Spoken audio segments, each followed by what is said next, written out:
and this, and I'm nowhere near the top screen because I'm in Fool. But I've got the sound correctly. Greetings and welcome! It is May the 4th. Be with Star Trek. Yes, it's May the 4th, the day we celebrate Star Trek. No other sci-fi series in existence. Yeah, I don't know what you're talking about. No other sci-fi series with the name with the word star in its name. Nope, totally not. And this 4th of May is the perfect day to celebrate it. Oh, that reminds me of that one New York Times crossword puzzle where it's like the best sci-fi series, and it could fit Star Wars and Star Trek depending on. It could fit. No, it could literally fit both, depending on like answers to other questions. That's just cowardice. Pick a side. Pick a side. I think it was clever. Like it was correct both ways. It's actually clever, but just pick a side. So, I think the world isn't divisive enough. Hot take. Yeah, hot take. Hot take. We need more divisive things. Sorry. So our cast of characters for this year is going to be, of course, Worm. He's going to be playing Vixis, son of Krull of House Martok. Vixis. Damn it. I'll pronounce. I may pronounce it correctly by the end. You will not. I could learn. 0% chance. How many sessions of Scalded Jacks has it been, Candace? A number of them. Who am I mispronouncing there? I forgot now. Entire group of monsters. Oh, Sequagon. I forgot. Sequagon Look, Sequagon are what they are. There's nothing else. Anyway, do you want to tell us about your character a bit, Worm? Just a bit. My character is Vixis, son of Krull of the House of Martok. He's a Gorn who was raised by Klingons on a rural agricultural world. Eventually joined Starfleet. And now he ended up making his way to the chief of security, or also second in command on this small ship. And then, of course, we have and Stoyer that Momo is playing. Yeah, hello. And is like, she's a doctor, also a scientist. I forgot if you said if this was post or pre-Dominion War, because I'm smart. Post. It's post? Cool. What I thought up works then.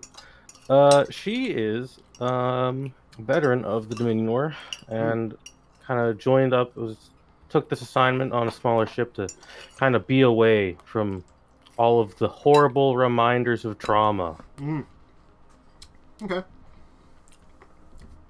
And then we have Ania Staoi. We have, just to pause it for a second, we have two people that have the initials AS. Perfect. And by the way, Ania Staoi, no relation to the other Staoi. Just saying, guys, if you're playing in a game and use a name generator, go ahead and Google that name before you and the property of the game that you're playing before you just go ahead and accept that. Because I didn't know that there was another character who happened to be a Betazoid who was also named last name Staoi. So very cool. No relation. Very common name.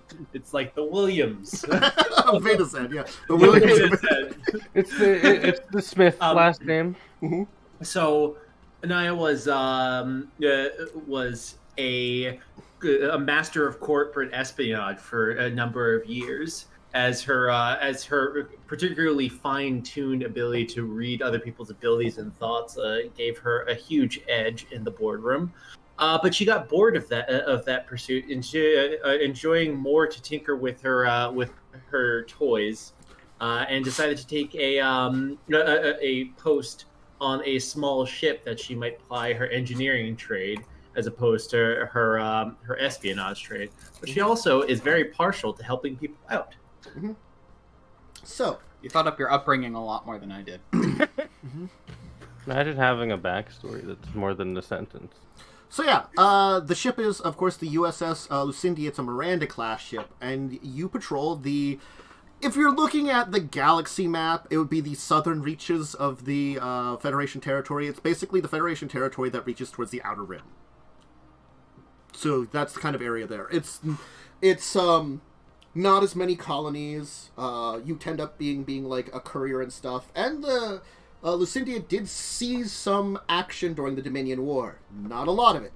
It ended up being a courier between the Klingon Empire and the borderlines of the basically lower on the galactic map, southern galactic map. I mean, the south isn't correct, but, you know, if you're looking top down on the galactic maps, you see southern side of Cardassian space, where that area of the battle was taking place. So, a little bit of action, not a lot of it. There may or may not be a desert planet with 3 suns. You never know. In the Outer Rim. But that's not showing up in this game, at least. Not in HUD space, fun fact. Not in HUD space, at least, you know. Anyway, so, it has been just routine traveling. You tend to travel between a lot of systems. You're kind of on like a generalized patrol of the area, checking out like some strange things that happen towards the Outer Rim.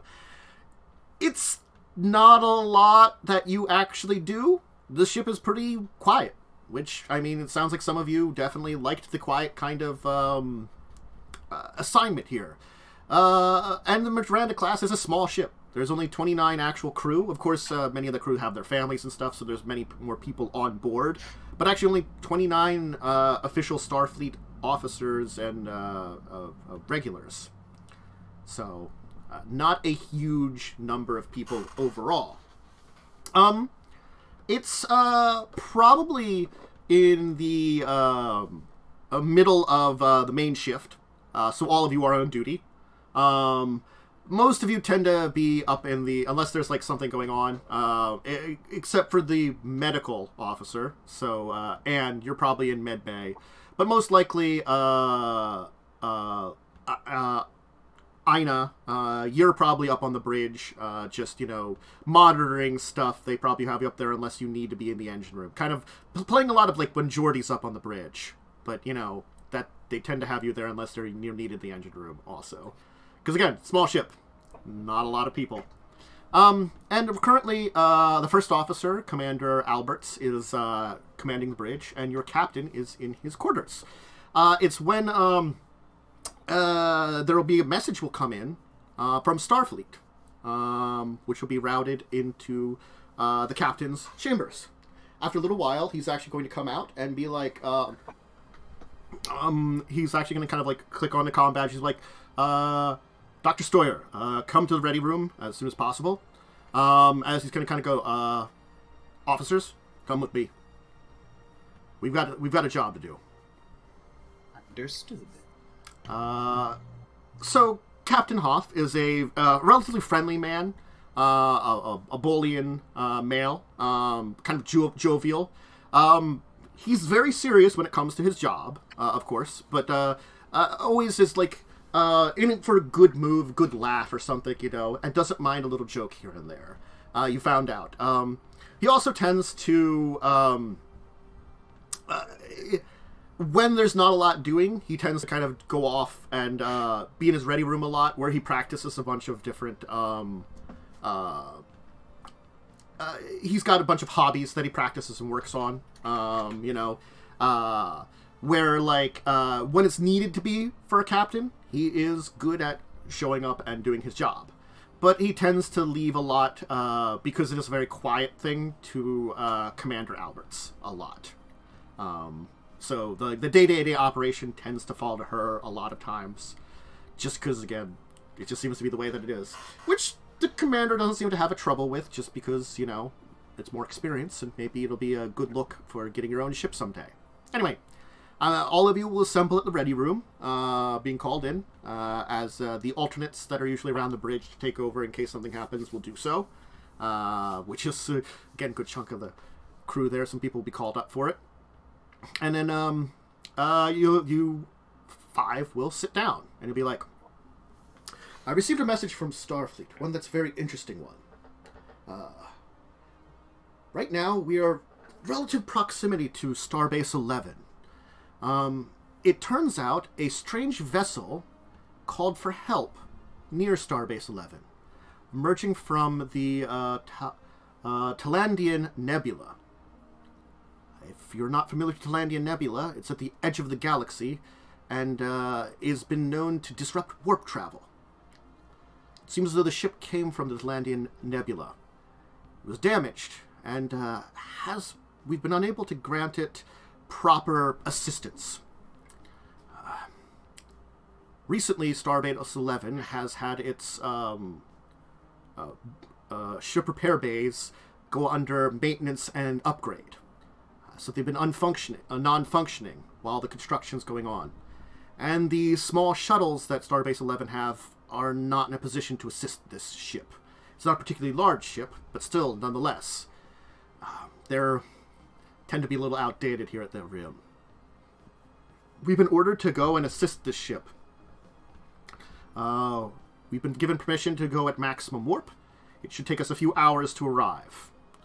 We are to make contact with these unusual individuals who apparently come from the nebula.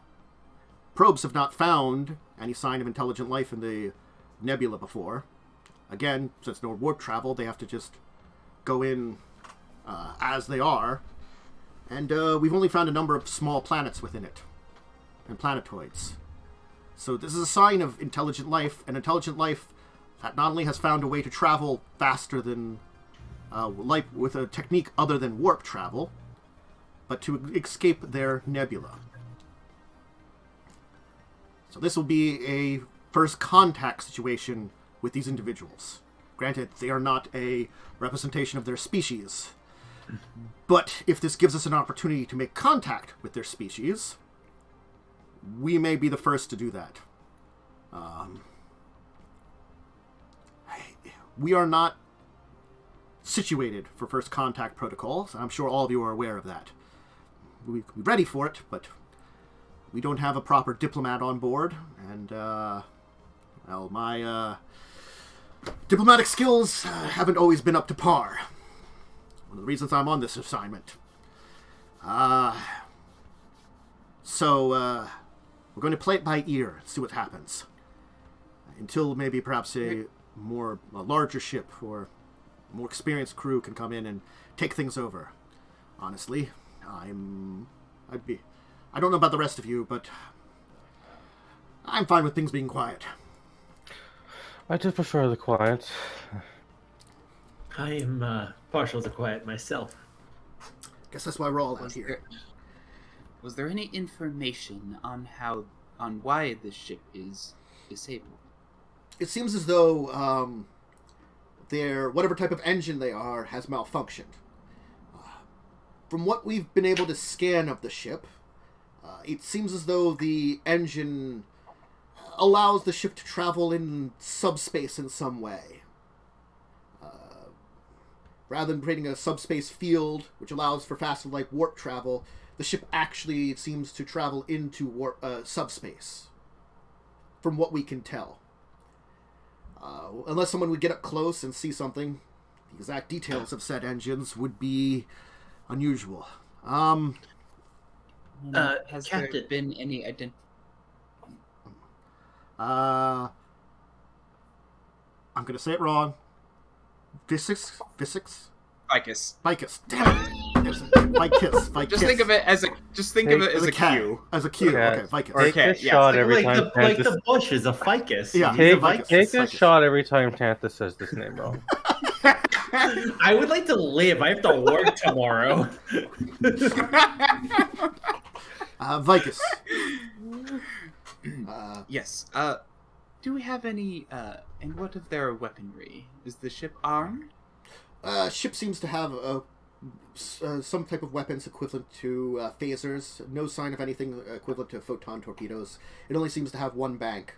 It seemed to be more of a transport or scout vessel rather than a science or battle vessel. It doesn't seem to have major sensor array. Ania, you had something too? Do we have any reason to believe that it would become hostile if we reactivated it? I don't know. We don't know enough about these. Well, I would very much like to get a look at it. I would very much like to get a look at that thing, sir. I believe my expertise in this matter might grant some insight, if nothing else, while we wait for a more experienced crew to come. From our communication, we communicated partially with the individuals, only over voice, no video comms. They seem to speak in a very unusual language that our universal translator was having a difficulty translating. Now, fortunately for us, they seem to have a robot on board that was working for them that has a universal translator function built into it. That was able to communicate with the starbase, giving enough information to know that they are a species known as the Wayham Retep, he called them. Okay. They didn't reveal a lot, only that their engines were damaged in an accident, and that they needed some assistance. Our communications to them have basically told them that we're coming to help them out. So, all right. Are we able to communicate with them further at some point, sir? I assume if we open communications, the robot that seems to be working with them, I don't know if it's a maintenance work, assistance robot or what, will probably be what we're going to communicate through. If it pleases the good captain, I would like to be in the room next time a call is made to these people. Of course. I was going to say that I would like you to look at their ship if we can get permission to get you over there. So, Ania, that's going to be my first thing for you. Anne, we're having first contact with a species. I will need some information medically, just to give some basic information, scans, see what's going on. The usual checkup that we would be careful of things like pathogens and stuff like that. I can run them through the standard procedures. And Vixis, I want you to be kind of leading the way at this point in time, just for cautionary purposes. I'll try to open to communications with them, but if we need to get aboard, I want you to lead anybody aboard, just in case of problems. Understood. New contact situations can turn hostile. I have seen it before. All right. Everybody, let's do this thing. All right, so he's going to kind of head out to the bridge, take his place, as all of you, I guess, will head out there. Up to you, Doctor, if you want to stay. There is a seat for you, or you can head back down to the medical bay. I'll stay in the seat. Okay. It's you will go at maximum warp for Miranda class, which I don't know what it is off the top of my head. I'll look it up for you. Regardless, though, it'll take you a few hours to get there. We're going fast. You're going fast. Pretty fast. You're not going at like one of them like warp 9 engines, because that's in a big old Galaxy class ship. But you can probably, I'm assuming you can probably hit 7 or 8 in this thing. Yeah. So, with it, I forgive me. I'm not 100% familiar with the structure of where people sit in like the Miranda class ship. So as I'm like engineering and con, so I imagine I'd probably be at the You're probably in dashboard. there's like a back area, Yeah. like behind where the captain is, where there's like a big like dashboard. There's and like stuff. computers and stuff like that. Yeah, And you're basically probably the at captain those. has like that center area that they can like communicate from. Is it similar to like I don't know what the spaceship in TNG is, what class ship that is? That's a And- Galaxy class. A much bigger ship, yeah. That's a very big. It's ship. much bigger, but are they similar structure-wise? Like a similar kind of like layout? This is a much older ship, so it's I'm probably just like, gonna look at some pictures so I Yeah. don't bother you guys with this. I'm assuming like the Resilient is a good one to look up, because that's this class. yeah. All right, thank you. It's sort of like performance warp 9.2 for 12 hours, so you can get up to warp 9.2. Okay, because I think like because that actually makes a huge difference in warp 9. You know, because warp 9 is very fast. You know that like you can traverse like across a quadrant of space pretty quickly. Well, I think like what was it? It would have still taken Voyager at warp 9 like 70 years to kind of cross basically 2 quadrants of space. You know, And also they had to go around the galactic core, may we note, because the galactic core is impassable. Although if this is later in the series, technically there is a limit of warp 5. That's why you need permission, and they gave you permission because this is a first contact situation. Yes. Got it. Yep. Because we're cool. Yep. Honestly, like it's not for very long, and it's for like this. It is an emergency. These people, you know, their ship is disabled. There could be more problems. You know, you don't wait on it, and it is first contact. So these are the reasons that Starfleet has approved of warp of higher than warp 5. Which you probably cruise around at warp 5 most of the time, honestly, because you're in the middle of nowhere. Yeah. Probably warp 5 or warp 4. You have probably like weeks in between, like going up to places, maybe even months sometimes. Just the time in between places. Anyway, so you will arrive at the area of Starbase 11. You will be able to pick up that the ship is, of course, a distance away from Starbase 11. It is a number of technically like light years away. It is out in the middle of space, away from Starbase 11 is over top of a Starfleet colony, a relatively medium-sized colony, just referred to as. Let me just make sure I got it right here. M11. So it's a decent colony. But, you know, so, like, you're getting the, it doesn't take you long, then, to traverse over to where this vessel is. And this is an interesting vessel. It has no, like, you know, things like nacelles or anything, because it doesn't use warp travel the same way. It is relatively kind of cylindrical in shape, but it has kind of, like, different sections seem to have different circumferences. The back does have like impulse type engines you can see at the back of it, but you don't see any sign of where the engines would be. They might use the impulse engines and be like a special unit routed through it. You don't know. Ania, you can speculate all you want, but you have no idea. You haven't seen anything on this ship. Yeah.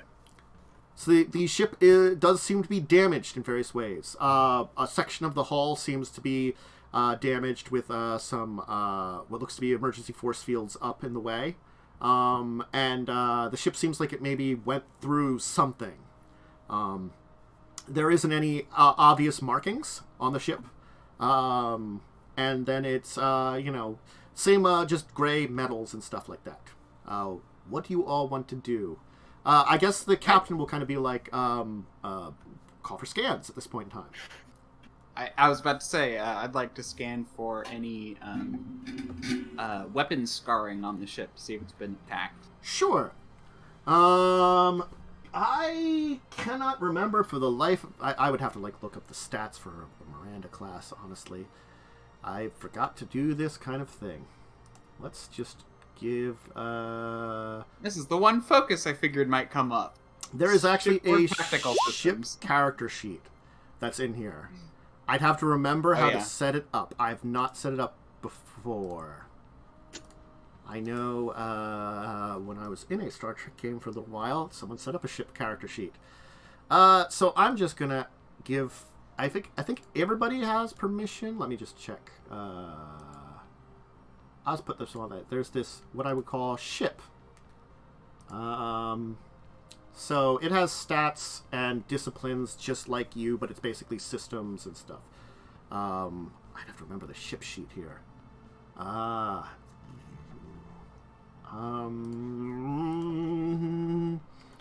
Starship stats, Star Trek Adventures. I forgot to do this. That was me forgetting this. Hey. There is totally a thing for this that helps a little bit. Starfleet. Do I have stats for a Miranda? I have stats for a Miranda class. Oh, that's so nice. I'm just gonna steal one of these. The Crimea. That seems like good stats.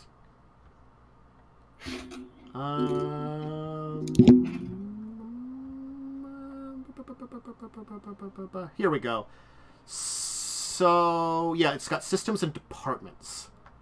So let me just quickly put these into the thing. 10, 10, 10, 10, 11, 9. 10, 10, 10, 10, 11, 9. So they function sort of like the same way. And so it's engines, computers, weapons, structures, sensors, communications. Command, security, science, con, engineering, medicine. Command of 3, science 4, security 1, con, engineering of 2, medicine 2. So roll me on here. I'm just going to have you roll what equivalent is on the ship here, because I don't have it. So you have access to the ship sheet, right? Yeah. At the top. I can definitely see it. You should have permission to use it. So... Yeah, but it's just a little... It is janky, so I will Name click on ship. the correct things here. So fitness is going to be computers, because I have to figure this out. And I should have gotten a ship sheet. I forgot how to do a ship sheet completely. I mean, hey, this was kind of thrown together a little last minute. It's fine. Wait. There you go. You should be able just to change it to ship. Oh, thank There you. we go. Hey. Oh shit, the ship sheet's really cool. I figured out where that settings button was before, so I'm like, I'll click it and see what happens. Yeah. I'm just going to quickly enter the basic stats here. On fly editing. 314, 322. These stats seem about equivalent to what you should be. You're mostly a side ship. So it would be like a security sensors check. So we click on security and sensors. It would be complication wage of 1, 2 dice right now.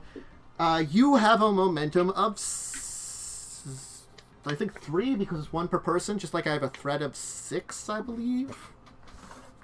I think so. Roll? Oh no, it just went. Yeah, okay, so Roll. you got a success. And I didn't say how many you needed. Honestly, you just needed 1 for a basic... No, you don't find any sign of weapon signatures on it.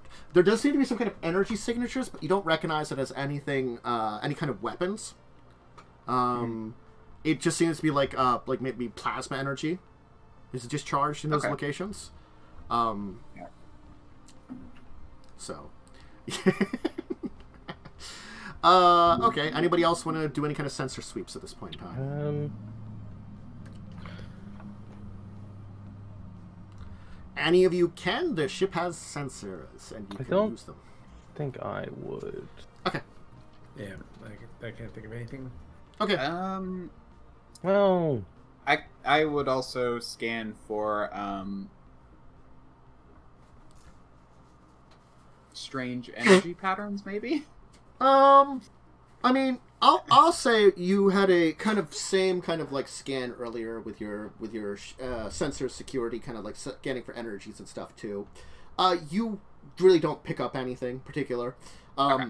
Certainly, it does seem Nothing as though dangerous. like there is a singular phaser bay of some kind. It is. It seems a little different than a traditional phaser bay that you would have. Certainly. It seems to be like almost like rather than a phaser bank with a ship, because this ship is small. You know, it is certainly probably big enough to fit in your cargo bay, or in not your cargo, in your shuttle bay. But you'd probably have 2 shuttle bays. You'd probably have to empty the 1 shuttle bay of the like either put the shuttle and double up the shuttles. But you don't have a full complement of shuttles anyway, and then you could probably fit it in there. Yeah, I guess something I guess I could maybe scan for is like, because I know you could definitely scan for life forms. Can you scan for like a number of life forms on the ship? Mm-hmm. I'd like to try that. Okay, then I would say that would be probably medicine sensors, if you want to roll Medicine that. sensors.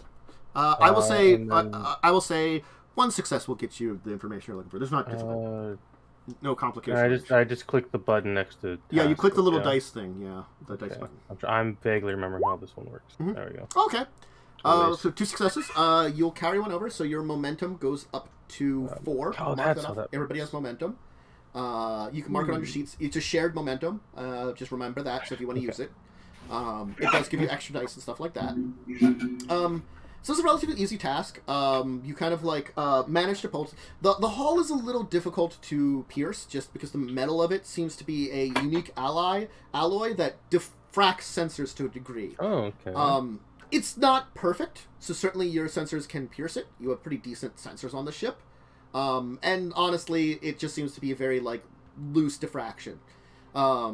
Maybe it might not be part of the design. It might just be a byproduct of the metal, honestly. Mm-hmm. But you can find that there seems to be 2 life signs on there. 2 life signs. Okay.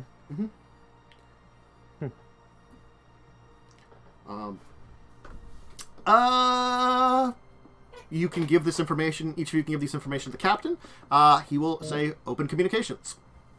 There will be a hail that you'll send out, and there will be a response then in a little bit. It will take a little while. Excuse me. Hello, yes. Are you the ship that was implied to be coming to our assistance? We I are. assume the captain's gonna speak. I thought they. Unless they leave it. Sorry. Yes. We are the USS Lucindia. We've been sent here by Starfleet to assist you. Yes, excellent. We would be required to either be returned to our planetoid structure, or to perhaps assist us in repairs. Do you have individuals that are experienced in engines that use subspace diving?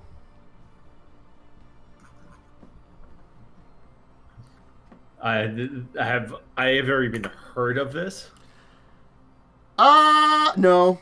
But I guess you could roll me an engineering reason, actually. I'm going to say this one's difficulty Reason, 3. Engineering. So I make the. So how do I do this on the sheet? The complication range? Do I just leave it? Complication range is going to be 1. There's not like there are major complications on this. And the right now, rolls task rolls 2. You're starting with 2 dice, but I'm telling you this is difficulty 3.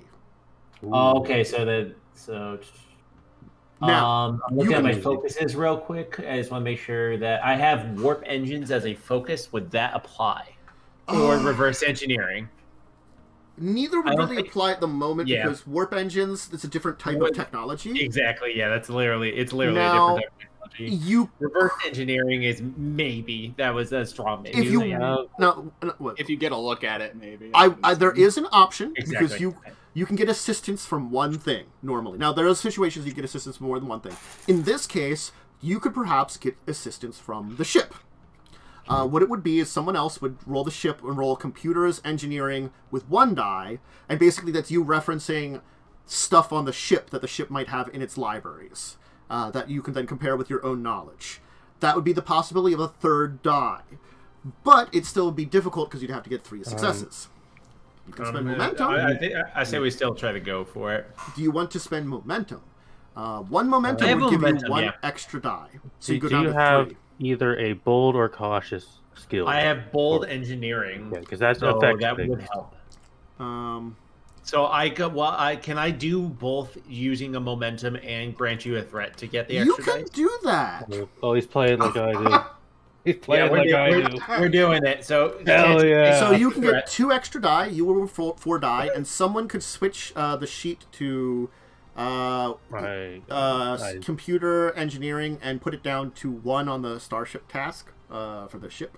My ship sheet's on this. Do I add threat on my character sheet? I keep track of threat. Thank you very much. Because there's a threat thing on my character sheet. I'm not sure why. What was the 1 die for the ship? Yeah, 1 die. I mean, we can mark it off to show for us to know how much. To stress myself out. Mm-hmm. That's part of the fun is not knowing. Okay. Well, we won't know when he uses it, but we'll know how much he has.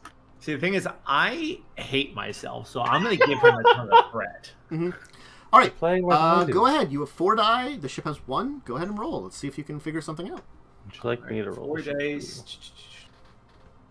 Yeah, go ahead. I'll roll the ship. Ooh. Now the ship fell. Well, good news is you got it. You don't get any momentum, so you remain at 3 momentum. Going down to that, I gained the extra threat. I am going to spend 2 of my threat already to add a complication to all this. For the information. Oh, it begins. Oh, yes. That complication will be... looking up and looking into it, there have been a number of theoretical ways of doing this, and there have been times when ships have headed into subspace or gotten lost in subspace. Traveling large distance in subspace or using subspace to travel faster than light, that's not something that's been theorized. But looking into it, you find like a number of papers which seem maybe they could be credible, but a lot of them are like very unusual papers that are like older ones, ones that don't seem to have a lot of credibility to them or things like that are in stuff. So it's there does seem to be some information on the theory of something like this, so it sounds theoretically possible, but it doesn't seem like you found anything that seems to be very helpful. So after like a minute and a half of just like my character quick referencing, searching a bunch of crap, like just looking through, I'll have like a pregnant pause, and then I'll turn to the captain and say, I do not believe there's anyone in Federation space that could help them, but I'll give it my best go. That is not the most reassuring, but we will allow you to assist us. Yes. Well, you may bring your representative aboard. Is there someone that could also take a look at an injury? I can look at injuries, yes. Our medical bay was damaged, and though my masters are resilient, they do require some medical assistance. I can come over and run any diagnostic tests on your personnel. Excellent. We will allow for your shuttle to dock with us. Okay. I'll look at the captain. The captain will be like, I will tell you, because, Anne, because of your scan, you do think that you could probably teleport over there, but it would be more difficult. The same diffraction would probably make it harder to get a lock on. Okay. So increase the difficulty. So it does sound like you could tell, like the captain, if you could mention that to the captain before the captain says something about teleport, and then the captain would be like, then a shuttle will be fine. He'll kind of like turn to like one of the random crewmates and be like, and says to them like, I still want you in the telepad, just in case. Try to get a lock on as best you can. If something happens, we'll try to get a beam out. But it sounds like with that diffraction of the ship's hull, it's going to be a little difficult. Game terms, the difficulty is in fact increased by 2. Locked on. That makes sense. My character was expecting that. Mm-hmm. Given that this is like a ship that can go into subspace, it works completely differently than anything we would expect. It's probably not going to be designed for porting in and out of. Oh, probably not. No. Yes. So I don't think before we head over, we should. Yeah. Sorry. Before we head over, Captain, we should make sure that their biology is not dangerous to us. I can give you... And if you want to run a stronger scan, you can. So what you can do here is... now, this is something I should have done, because I was doing this a little wrong. What you can do is you can run a... if you want to do full analysis of the biology with the sensors you have, which isn't going to be perfect, but it'll give you a general idea, and also like the environment on the ship, it would be you would roll your... medicine, I would say probably reason. That sounds about correct here. And the ship can assist you with sensors medicine. Would my focus in biology help? In this case, I would say yes. Your focus in biology would assist because you're trying to find out if the general biology, in a way, is helpful here or not. Sensors medicine for the ship. Sensors medicine for the ship. So if someone else wants to roll that, they can click the button. Complication 1. Complication 1. Okay. I will roll my thingies. Nice. That's not bad. Okay. And then I'll roll ship. Okay. And medicine. Yeah. Just roll. Yeah. Sensors medicine. No. Okay. You will earn 1 momentum. I forgot to tell you 2. I have to remember to tell you what it is beforehand because I'm supposed to tell you beforehand what the difficulty is. So try to remind me to do that. That's something that like is something that I and any other Star Trek DM, especially when we're a little newer, forget to do because honestly, it's one of those things like you're not supposed to hide the information. You'd be like, this is how difficult it is, you know, and the difficult. Back in your mind. Keep it back in mind. Anyway. I mean, as long as you like explain when it's extra difficult, it's not a big deal. And as long as you have the number in your head and you're honest, it's difficulty fine. 1 doesn't need to be explained. I'm not necessarily concerned with you being dishonest in order to screw us over. Like because you're not trying to get like the exact lock of like a teleporter for like a sensor lock. It's only difficulty extra 1 for basically giving a basic scan. In this case, the environment in the ship is an M-class environment, so. Oxygen, nitrogen, atmosphere, you know, very similar to your own. Probably the mix is a little bit more oxygen rich, not enough that it would have any major effects on the crew. Short term, long term might have some effects just because the ratio is a little off. But for short term, you should all be fine. You're not detecting any kind of major pathogens or something, and you can honestly recommend some kind of like if you really are cautious, you can do some kind of quarantine also, possibly. Like a breather or something. You cut out a little bit. No, I mean like less for the breather and more for like when you get back, you can do you can do like a special quarantine. You can like go through the transporters because they're pretty good at removing pathogens, and then like honestly like just being teleported from the directly from the shuttle to like a small quarantine area where you can get at least a scan over to see if there's anything wrong. Okay. You know, if you want to be cautious about it. Reasonable precautions. Yeah. You will have, as a technical, more science vessel, you will have an area that can quarantine stuff. Makes sense. We should have no difficulty breathing on the ship. I did not detect any known pathogens or anything out of the ordinary. Excellent. All right.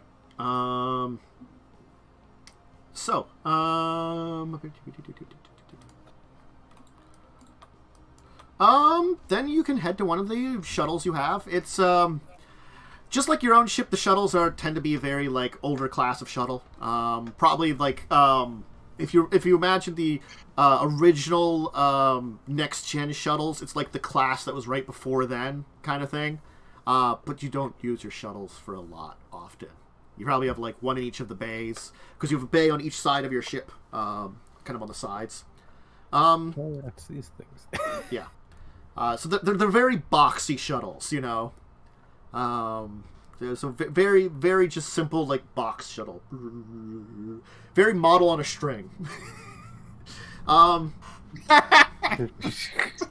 that just got me. You can probably it's probably like not a you probably have to like spend a little bit of time like honestly replicating something that will be equivalent to what their seemingly docking port is and installing it on the shuttle. So it'll probably take you like maybe like a couple of hours. I'm not gonna have you roll for that and stuff, you know, that's an extra difficulty and everything. But yeah, so certainly you can adapt your shuttle to dock with theirs. Take a little bit of time to do it. You'll inform them of that, and you can head over there and dock and board. The ship is humid. That's something you didn't like notice on your scans. It is very humid. And you'll also notice that like they have a number of like plants growing around the place. They've almost decorated the place with plants to make it feel almost like a little bit of like a indoor jungle. The inside otherwise is like very metallic. There's kind of like a grating on the floor. It's very simple area. You'll be greeted by a humanoid robot. It's kind of like silver in color. very simple humanoid shape, about maybe like 6 foot tall. You know, head, arms, legs, and stuff. It'll kind of like walk up to me and like, "Greetings! I am X734G, robotic humanoid assistant and tutor to this ship. Welcome aboard! I will be of assistance. My masters, Vrash and Modos, give their apologies. They would rather only the doctor see them for now until we know that you are indeed friendly. Understandable. The others, I will escort you to the engine room. Our repair robot has done the best it can, but it was not programmed for this level of damage." How much do robotic systems manage this ship? Including myself, there are 6 different robotic individuals aboard this ship to help manage and keep the ship systems running. I act as the assistants to our masters.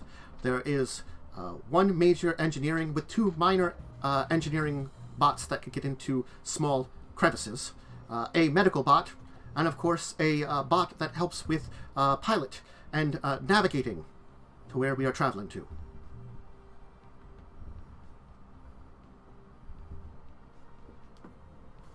It was a nav, med, 2 engineering, 3 engineering, helper. Yeah, 3 engineering. 3 engineering and helper. 1 main one, and he said 2 like basically like I wouldn't call them microbots, but like maybe mini bots. You know, like smaller robots that can get into small places to do repairs. Probably works with the main engineering robot. Neat. Yeah. I'm gonna assume these robots, at least the one in front of, is it like complex looking, or is it real simple? It seems we have androids. Yeah, you've got androids. It's not made to look like a particular species, you don't think? Okay, so it's like generic humanoid shape. It's generic humanoid shape. It's.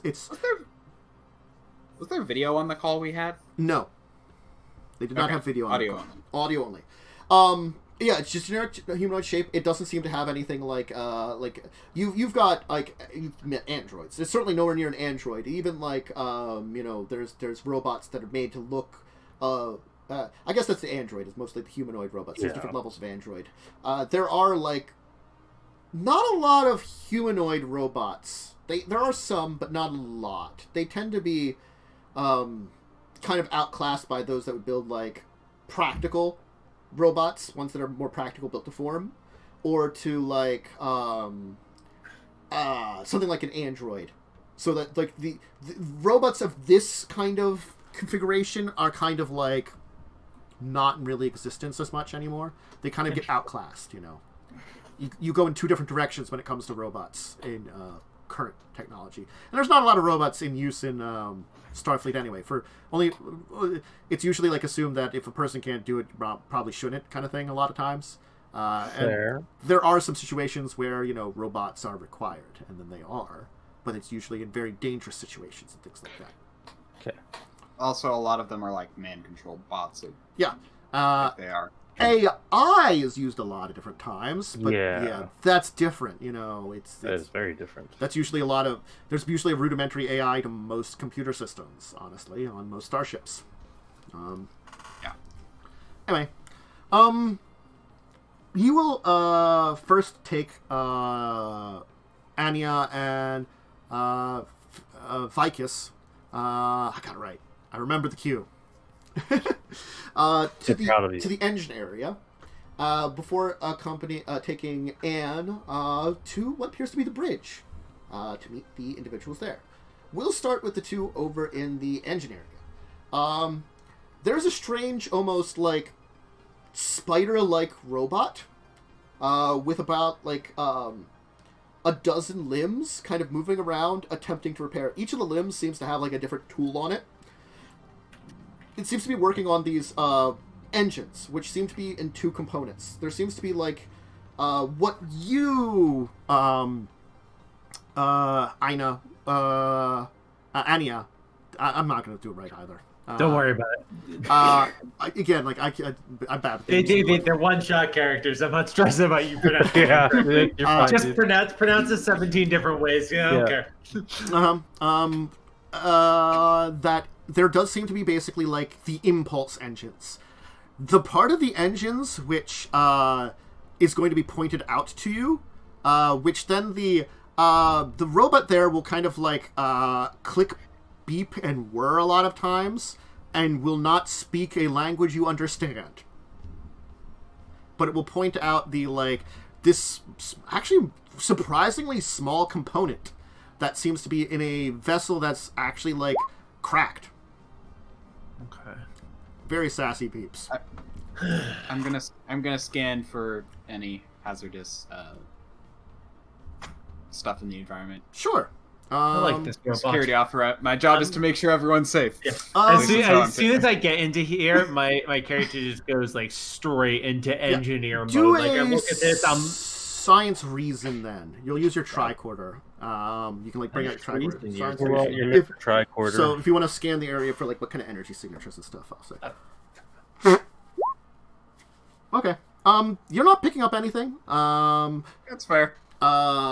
This was one of those ones that depend on the how many successes and how much information you got. There doesn't seem to be any major energy signatures. Certainly, what you'll be picking up is that the this broken engine does seem to have a similar energy signature to the damage on the hull.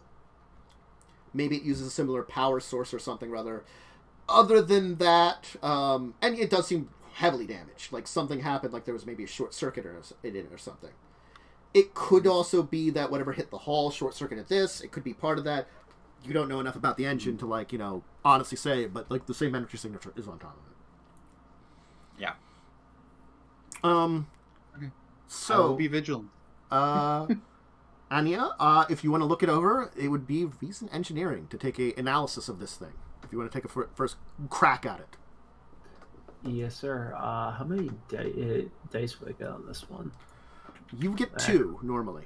The default is 2, unless you want to add more. Default is 2. Okay. I'm going to tell you, depending on how many your successes, the difficulty will be 2 or 4 for your analysis.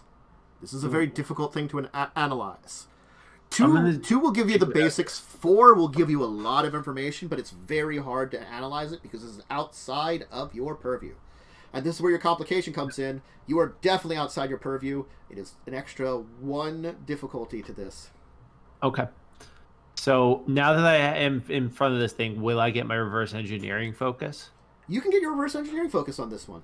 Okay. So that would bring me to 3 dice, and I think I'm just going to stick with that. The focus doesn't give you an extra die. Oh, that doesn't give me extra dice. That's right. It just I forget what it does. It makes it that you have basically a crit range of up to your engineering rather than just 1. Right. And then you get 2 successes on it. So since your engineering is 5, if you roll a 1 to a 5, you get 2 successes on it. Gotcha. Okay. So I'm not adding any extra dice then. I'm just rolling the 2. Okay. We're gonna swing it. Okay, still, you're going to do pretty good. You are going to get a pretty good analysis of the basic analysis of the thing. It seems as though whatever this device does, it seems to work directly with the impulse engines to, you're guessing, create the ability to travel into subspace and maybe even traverse subspace over long distances. It's difficult to parse a lot of it, but you get a general idea of how it functions. It draws in or uses whatever energy source it has, activates that, channels the energy into the impulse drive, and allows then the impulse drive to traverse. There probably is you're going to assume there's probably a lot more systems than just this to it, but this is This is the broken piece, at least. If I could fix this piece, I might be able to help them get it better. You're assuming that there might be things related to maybe shields or force fields that are needed for the vessel for traveling. Maybe even special navigation tools that are needed, special sensors that maybe. I imagine there's a lot of systems that if I took the time, I would be very interested in. But right now, my character's sort of going to diagnosis mode, so I'm just gonna basically just pull out a bunch of tools and start trying to, because I with replicators, I could basically just remake this thing, right? Make a copy of it, or at least try to.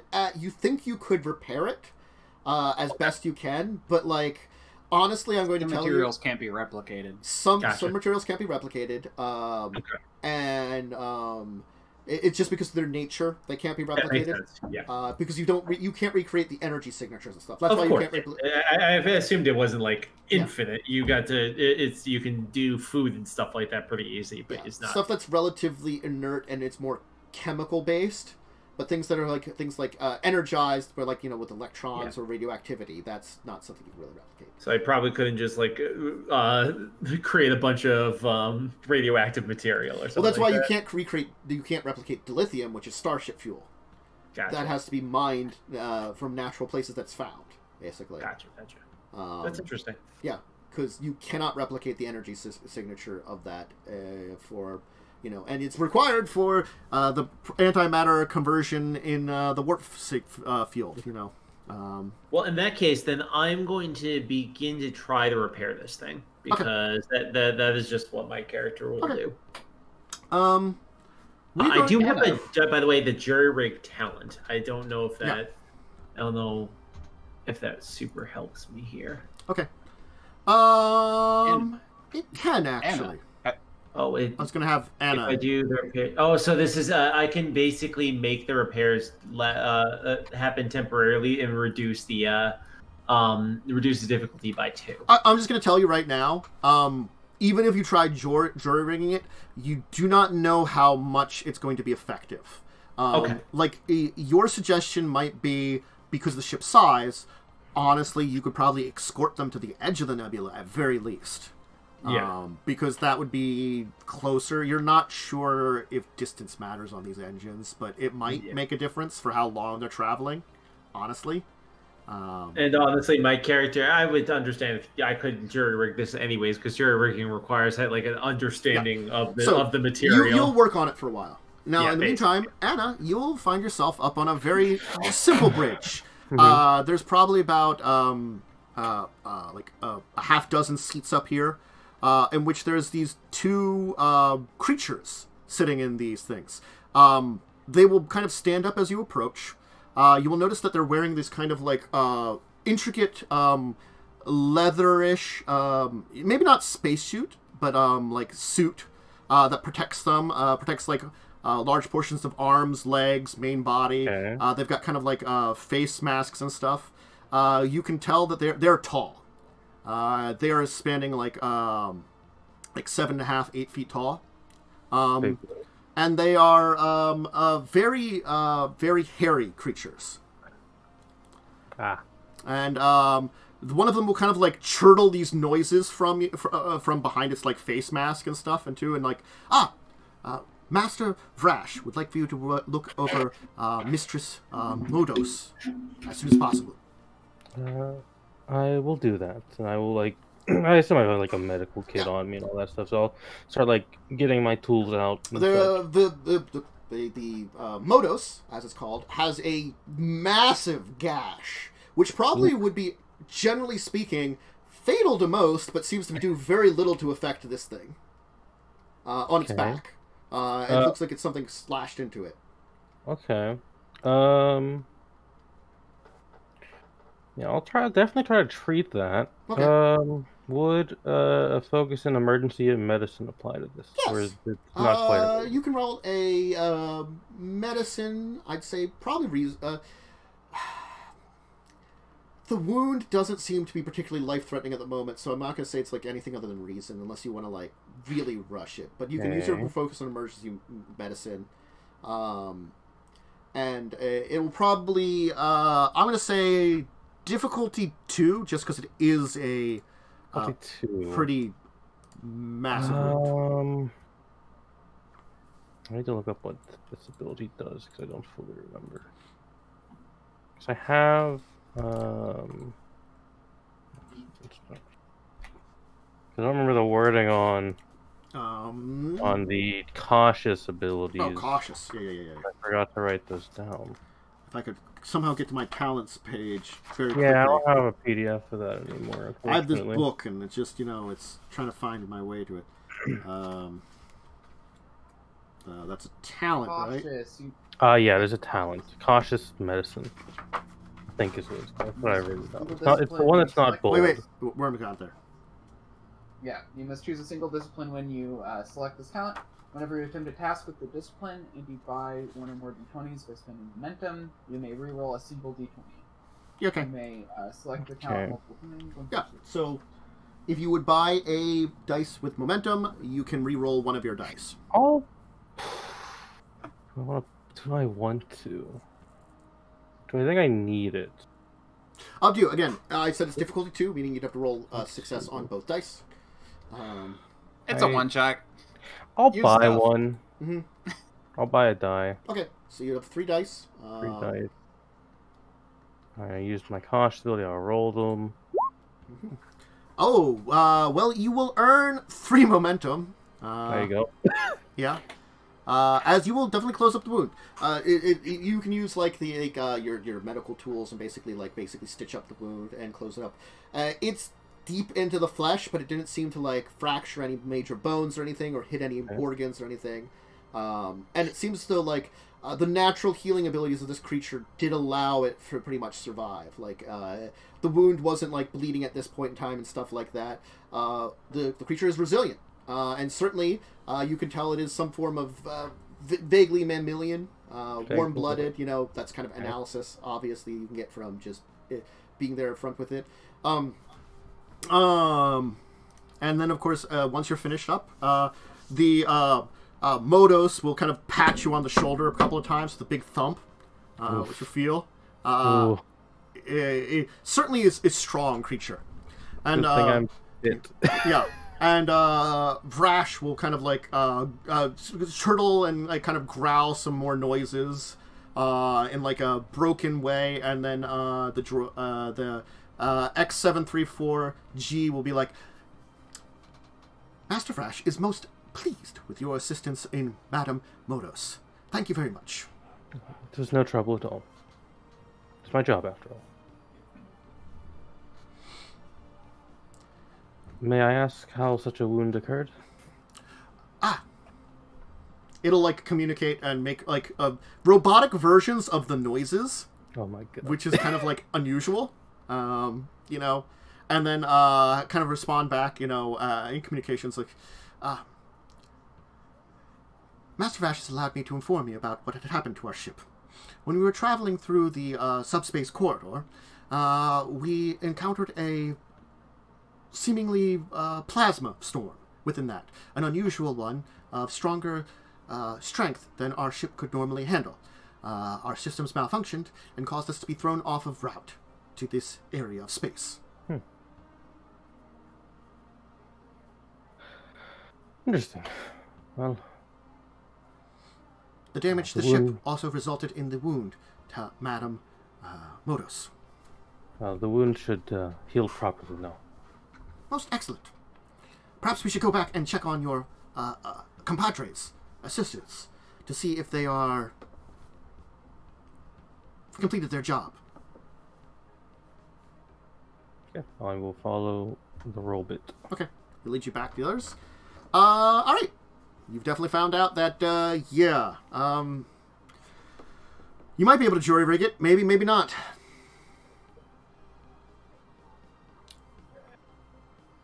So in short, I've learned nothing. Actually, no. Roll me another, actually, insight engineering, I'm going to say. This time, a difficulty... I'm going to give you a difficulty 2 on this one. This is a little difficult one. But you have a lot of momentum at this point in time. So if you want to spend some. Okay, and... so momentum is given to the group, then? It is a group thing. So you have a shared group of momentum. Alright, then I will use a momentum. Yeah. So everybody mark down the momentum's down. I think you're at... What are you marked at, then? I should be down to 2 now, I believe. Oh no, we have 5. We have 5. Oh my god! 5 after 5 if you use one right now. 5 yeah, I'm using one. Yeah, so we're go ahead and just you gained a lot of momentum in the last. I know. Sorry, guys. I'm just you know. I will tell you just to inform you. How it works is one of the major ways of spending momentum is add extra dice. 1 momentum gives you 1 extra die. 3 momentum gives you 2 extra die. 6 momentum gives you 3 extra die. Basically, it costs you more momentum the more dice you buy. Gotcha. But you can buy up to 3 extra die that way. So if you want to drain it all and leave us barren, you could technically get 3 dice. You probably don't need it for this difficulty of a task, but you know. I'm just gonna say I'm just gonna use the one. Roll 3 dice. Okay. Do it. And I'm not gonna get anything from reverse engineering, so focus off. Let's roll. Okay. Oh, good. You got your momentum back. So I'll take. Finishing up your analysis, you will discover a couple of things. For one, you could probably get this system to work at least a little bit. You're not sure how long-term it could work, but you could make it definitely function enough. The other thing that you've discovered is that there seems to be an issue with their impulse drives. There's a major fracture in one of the housing that it would be difficult to repair if you're not replacing the entire system. Which I would not be able to do. So you're not. That would take time and probably more than just out here in space, like a shipyard, to replace. Yeah, honestly. So after doing the diagnosis, I'm gonna think for a moment. And how long are they gone for? I'll say it's probably a half an hour. Where you and Vixis are just here with the BP robot, who occasionally assists you and occasionally you think yells at you, but you're not sure. I'm literally using it as a personal assistant if it doesn't stop me, because my character is just completely focused. I'm just handing tools and taking stuff from it and not ignoring it otherwise. Yeah. But after I get out of my haze, I'll look at Vixis and say, "Oh, I don't think I'm going to be able to give a lot of good news, but I will be able to do something for them at the very least. Maybe get them home so they can get proper repairs, wherever home is." I've never seen anything like this. I think that's the hope. This is crazy, Anna. The robot and your doctor will arrive.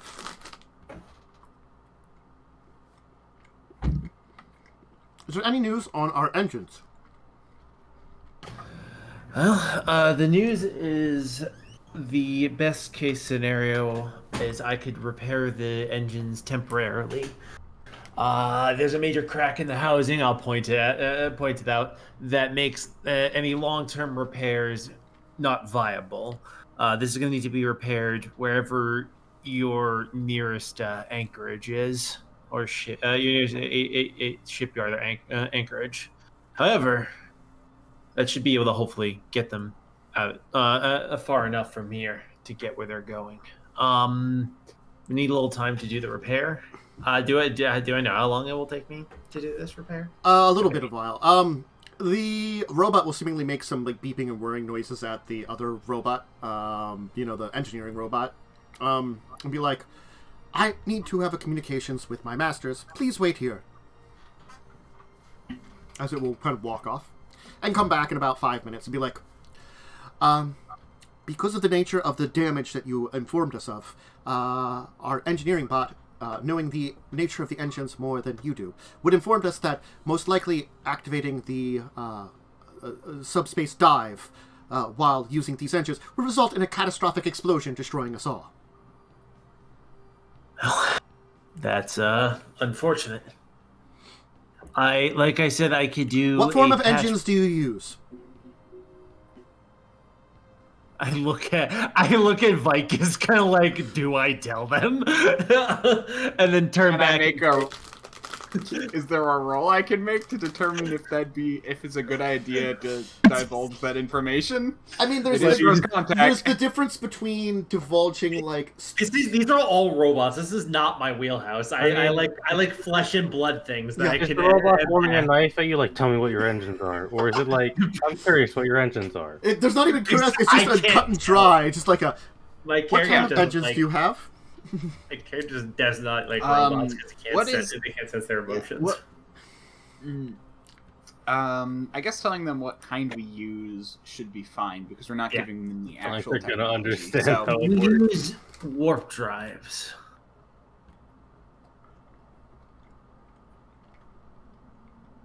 What type of Is there a way that my character can explain this without giving away like the whole thing? I'm trying to think of the right word for it that I'm looking for. Standard drive system do you use? Impulse. Yeah. Oh, impulse. Okay. You can describe it as like a class, whatever, blah blah blah. Impulse drive. Yeah. I'd give them the specs and then sort of like be like, oh yeah, they won't understand what any of that means because that was mostly brands, and then sort of like give them what it actually is. That will do. You will now escort our ship to the Haldanian Nebula. As it walk off. We'll do what? apparently, we are going to escort them to the edge of the nebula. I don't think that we're going to do anything until we speak into these people. I want to make sure, first of all, that the good doctor is still entirely whole, and I want to make sure that I'm right next to you. Hello. Okay, so the Hi, doctor how are you? Hi, how are you? I was so focused on the engine. I apologize. Hello, I'm right here. What happened? What? I treated their wounds. One wound. Okay, well, that is good at least. It seems they expect us to tow them now. Based off of my understanding, it seems as though they plan on reverse engineering a warp drive to get themselves out of here. Though I don't understand how they intend on doing that from here. It seemed they just wanted us to tow them to the edge of the nebula, and then they could get back with their own impulse, it sounded like. Not sure. Yeah. I say we go and relay this to the captain. Let him sort of make the call. You can go back to the shuttle and go comms to him. Exactly. I mean, we could. Do we have I forgot what it's called. Can we now are connected to our shuttle? Can we go to our shuttle that way? They're able to get a lock on us, and also make it so communicators won't be as screwed up? Yes, and you can communicate easier from your shuttle. I will also describe, because I saw what the two non-robots look like. I'll describe that. Everyone. Honestly, Vixis, you would recognize them as probably being physically formidable, kind of like yourself, or like a Klingon or something. Klingons probably aren't as built big as Gorns, but they have like a lot more like systems redundant in their bodies, like internally, that make them pretty tough. Gorns are big physically, like too. They're just sized bigger and stuff. They sound like another big, probably would be mean in a physical fight, honestly. Though you've like honorable fight. Yeah, none of you have seen any sign of like battle equipment or anything like that around, though. It's not like they're necessarily hostile. Yeah. Mm-hmm. They seem to the way that they communicate leads me to believe that these people either believe themselves to be superior to us technologically or just generally, or they are in some way a species that has an imperial nature. They speak through growling, I think, which would be difficult for others to understand. Certainly would be very difficult to recreate. They speak very directly. It's strange. They seem grateful. We're back on the shuttle, right? Yes. Wait, so You've probably encountered species that do have vocal patterns that are like similar like this. It's not impossible for the Universal Translator to break them down. There are insectoid species that the Federation has connected with. Eventually you can learn them, like the series of like clicks and noises that they make. It's just not it's not like it takes time, honestly. It's not like the species that Picard met that speak in like weird riddles and stuff. That because of like their language is complex. It was hard for them to translate. This is more like the vocalization is hard to like translate because it's a very unusual vocalization, and like yes, there's patterns to it, but it takes again time for the Universal Translator to break it down. And sometimes it also uses like a good linguistics person using a Universal Translator to kind of understand it. to break down complex languages like this. So, yeah, when I get the chance, I'll contact Captain Hoff. What do you have to report? We've made contact. Their ship is beyond our ability to repair. They have requested impulse tow to the edge of the nebula. That would be impractical with the distance to the nebula. We could probably take them aboard one of our shuttle bays and escort them that way. Do you think they'd be willing to leave the ship? They seem to have wanted to bring the ship along. Previously said ship would fit in the shuttle bay. How many shuttles do we have? One shuttle, right? Okay. You have 2 shuttles, one on each side. Well, then I guess we need to talk to them. But you could probably put the other both shuttles on one side, honestly. They are small. Mm-hmm. And you've and again, you have decent sized shuttle bays, just not huge shuttle bays. And again, the ship is it's certainly it's a decent size, but it's not super big. You it didn't take you long from walking on one end to the other, and you can see there's a number of chambers off to either side. It looks like there's maybe 2 floors to it. Honestly, So I just realized I've been doing the wrong voice. We should get there. We should ask them if they wish to join us on the ship or wish to stay in their own ship. Okay, that sounds reasonable. Have you detected anything that would recognize as dangerous pathogens, diseases, anything like that we would have to require a transporter filter for? Nothing I could tell. Did you do any scans? I would assume I had scan. We could just say that you didn't pick up anything. I didn't pick up anything. Though I would advise caution if they do come aboard the ship. They are quite large and formidable. Sounds like our second officer here. As he says with a kind of chortle. They seem to be somewhat reclusive. They only wish to meet with the doctor, but based on his descriptions, I think I could handle myself with one of them. You could They seem reasonable enough. Other than being a little gruff, they seem completely willing to collaborate with us. They were quite forthcoming, though their engines were beyond my ken on a single glance. They were perfectly happy to let me peruse the entirety of their engines, so they don't seem like they're threatening. If the war taught me anything, one should exercise caution when dealing with something like this. I'll defer to your wisdom then, good doctor. I assume you will communicate with them, and the robot X734G will be it would be reasonable for us to take us aboard your ship with your, do you have a tractor beam in which to do that? Yes. I'd look at the end. Excellent. Then we will remain on our ship, though. If there is anything that is required of us, please contact us there. Very well. Okay. I want to stay on the ship for some reason. I'm imagining something about the environment is required. Yeah, because all the plants and stuff, something was interesting. Yeah, there's something going on.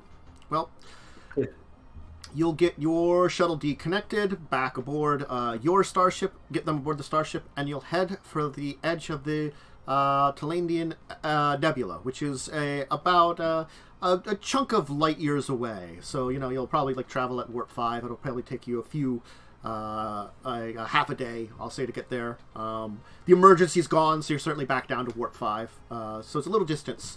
The nebula, which is kind of at the edge of the galaxy. Kind of a blocking area at that area, the edge of the galaxy. But why don't we take a break here?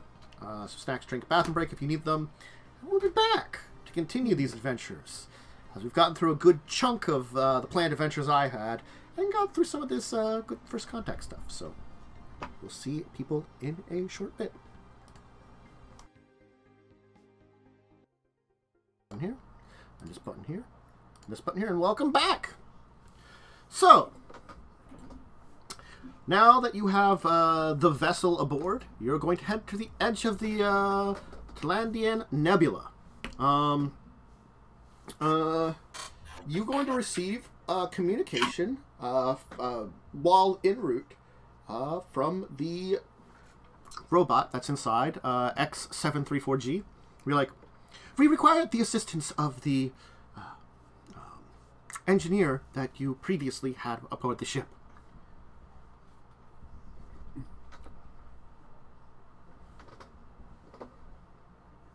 Who are they requesting it to?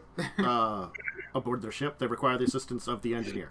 You know, so I assume it's just a general comm to the bridge. Yeah, just a general comm to the bridge. Yeah. I look at the others and I say, I guess that's my cue. I'm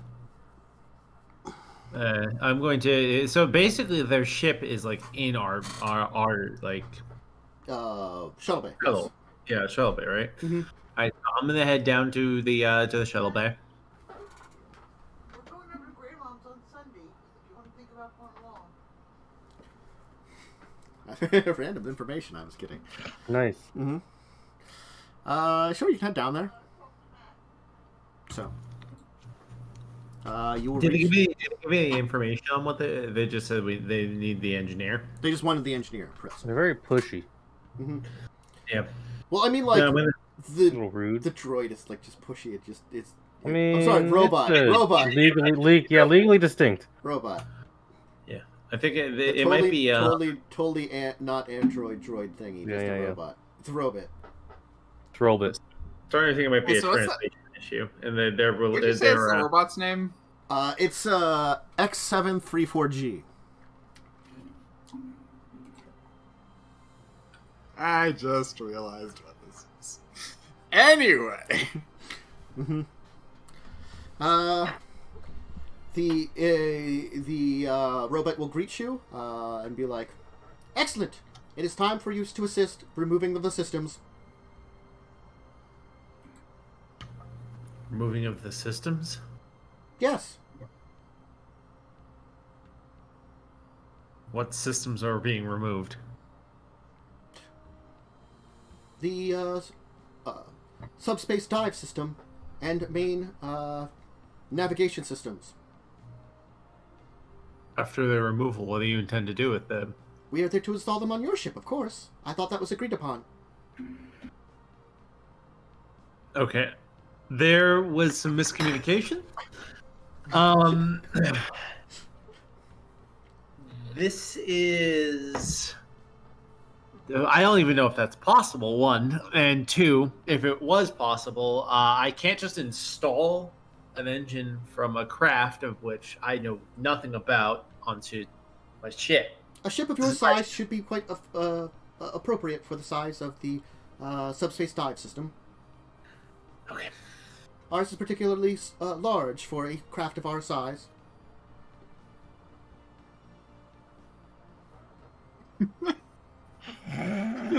I'm going to need a few moments to speak to my captain about the logistics. I shall return. Please return shortly. I'm going to step out of the ship and go and fetch the security officer as I go to see the captain.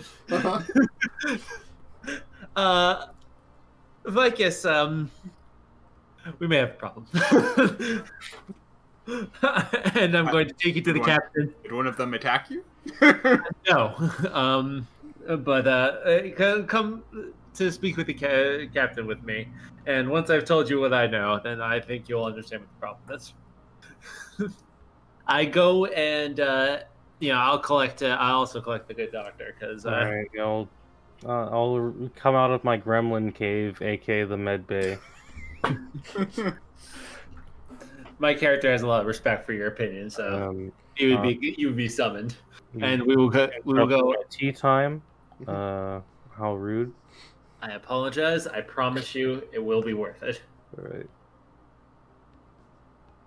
when we go and get in front of the captain, I'll say, Captain, Yes, what is it? You said that you needed me for something, to talk to me about something? Yes, I have a good news, bad news situation. The good news is these aliens do not seem particularly against sharing their technology. Unfortunately, it seems as though they seem intent on sharing their technology. Their impression on our conversation, though I fail to grasp where they got this from, is they want us to install their engines onto our ship. Do you think that's possible? I don't know, and honestly, I would love to find out, but I don't know if we should.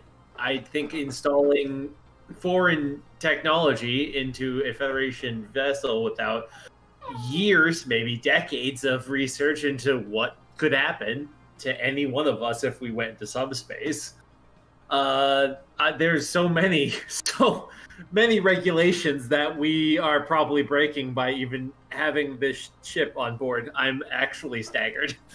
I don't think any regulations are being broken by having the ship on board. And this is not the first time strange alien devices have been plugged into a Starfleet ship, honestly. I don't think there is actually regulation about it. I think it's just one of those things that it's probably not looked on well. You know, but they probably no one really says anything about it. Probably just a terrible idea, but famous people have done it. I'm going to be Famous people have done it. I'm going to be entirely honest with you, Captain. I'm coming to you today of two minds, a woman of two minds. I have one mind who is an understander of the dangers that we face by just, willy-nilly plugging things into our ship. And I love this ship. You know I love this ship. But I am of a second mind where I'm an engineer and I want to plug this nice big shiny engine into my ship. I want to see what happens when we go fast with it. So I have come to you to ask if you believe this would be the best idea. I do agree. This sounds very dangerous. Do you think getting these two home would allow us to open any form of diplomatic channel?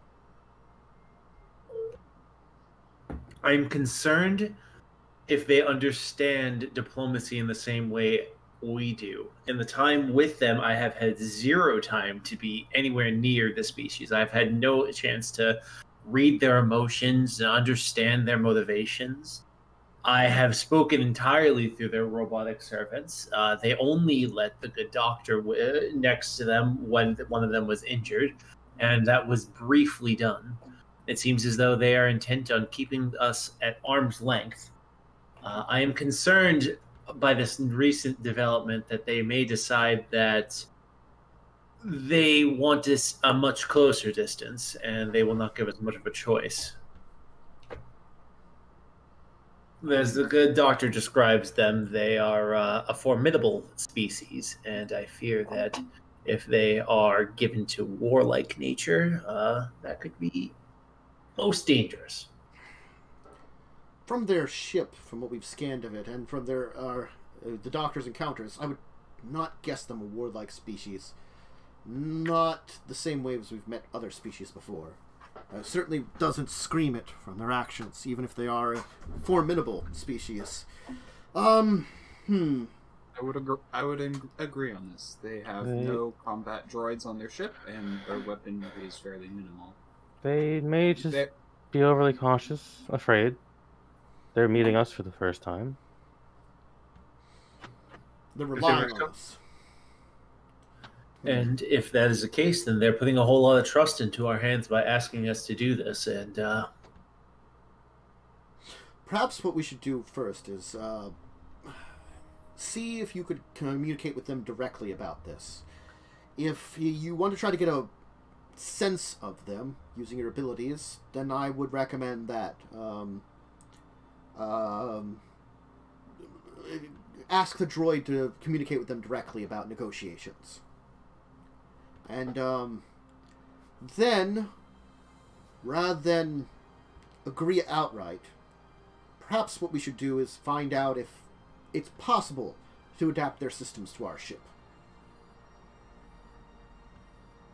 see if you can learn more about what systems need to be installed, and then see if they are compatible.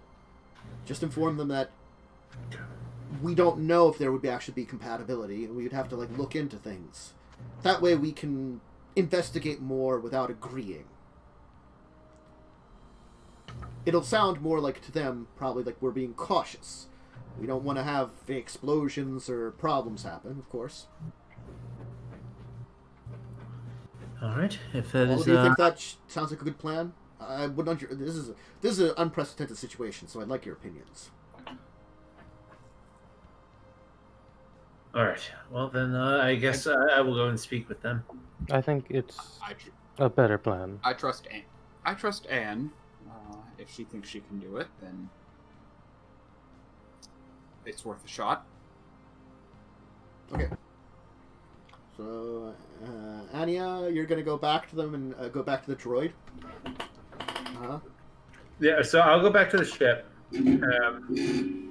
I'll approach the robot and I'll say, if we are to continue these negotiations, I would speak with your masters directly. At least speak with them in the room, as it is culturally unacceptable to negotiate with someone who is not in the room with us. I'm gonna try to just sort of I'm communicating through a droid, and I'm trying to get it to relay this in a way that's not rude. I will return in a moment. You get your arm ripped off. Mm-hmm. Just comes out, just straight at the gate, just swinging. My master and mistress agree to your terms of discussing the installation of materials on your ship. Come with me. I will come. Mm-hmm. You will now see these two large creatures. Certainly the one. I'm not gonna have you roll because you're at near max momentum, and it's difficulty 0 tasks just to get a basic read. I'm gonna say the one seems cautious, maybe even a little afraid. The other one seems aggressive, maybe a little hostile in a way. So when my character senses this, the first thing that they do, just instinctually, is they adopt a posture that shows very much that I'm not here for violence. I got both my palms flat out so they can see that I don't have any weapons or anything in my hand. But I also kind of not directly stare, but also give an eye to the person that is aggressive. Just let them know I'm not a pushover. I'm here to negotiate, but not to. It'll make its noises, and the robot will translate it back to you and be like, Master Vrash, that's the one that's certainly hostile, believes that is upset that you had already agreed to this, and it seems as though you are going back on our deal. Well, I guess there was a misinterpretation, Master Vrash, about what you intended. I did not know that you wanted to install your technology onto our ship, and I'm not against it. We're not against this idea, but before we would be able to proceed, I would need to get a better sense of the compatibility of your engines to our systems.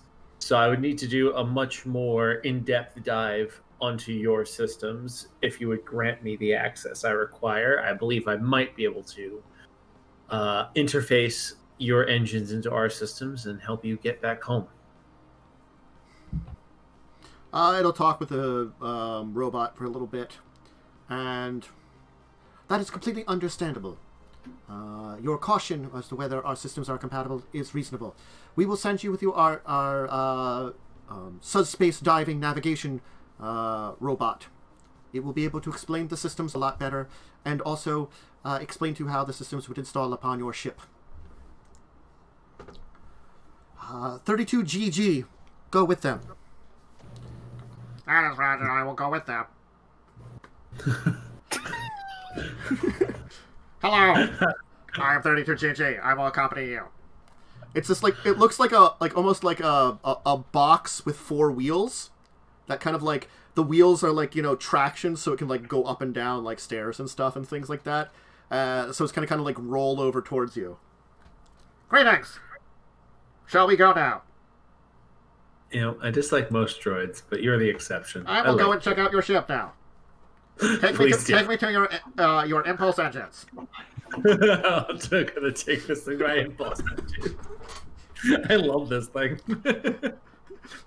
This weird like box with blinking lights, and it's got like 4 clawed arms that come out of it. You know, like, so they're not really like really big arms. They're like little like tiny like little like clawed arms, so it can kind of like grab stuff. You know, and it rolls around on these like, you know, like treaded wheels. You know.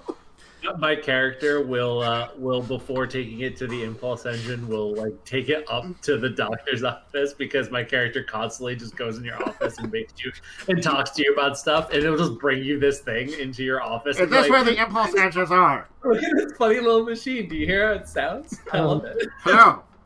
Are you the master of the impulse engines? Oh no, they're downstairs. I'll take you in a second. But you had to meet the good doctor. Look at this thing; it's so adorable. Is this a robotic doctor? No. Quite living. I just take a. I have this. She's just a coffee mug. It just like squints at you and sips from it. Why have you involved me in this? Look how cute it is. Oh, you're no fun, man. All right, little guy, let's go. I will follow you. And then I'll actually take it to the engines. Dog. It will take you around the ship and explain a few things about. There is 3 main systems that you would have to install, apparently, which you could theoretically install. First off is the Subspace Dive engine.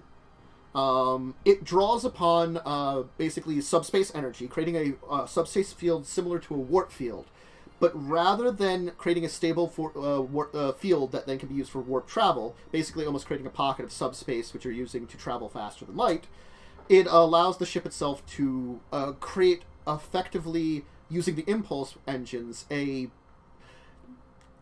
not... The word wormhole doesn't really describe it correctly, but it's equivalent to the idea of, like, you basically create a nexus that you use to travel between space and subspace, to literal dive in between it.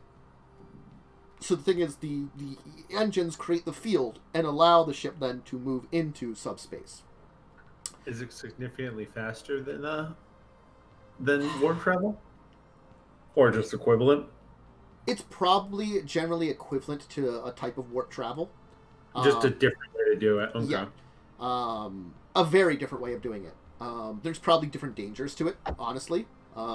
Subspace is not mapped out by the Federation very much at all. It exists, it's known to be there, but things that are in it can affect normal space, and things in normal space can affect it, and also, like, you know, things that get trapped there stay there pretty much forever, because you guys don't really have a way of traveling in between it. It seems as though they've mastered a way to travel in between subspace and normal space readily. Granted, that's not like... That would not be like an impossible thing to do. It's just it's impractical for the Federation, because the Federation uses a faster-than-light travel that uses subspace. So why would you travel to subspace and you're not going to be able to use a warp field?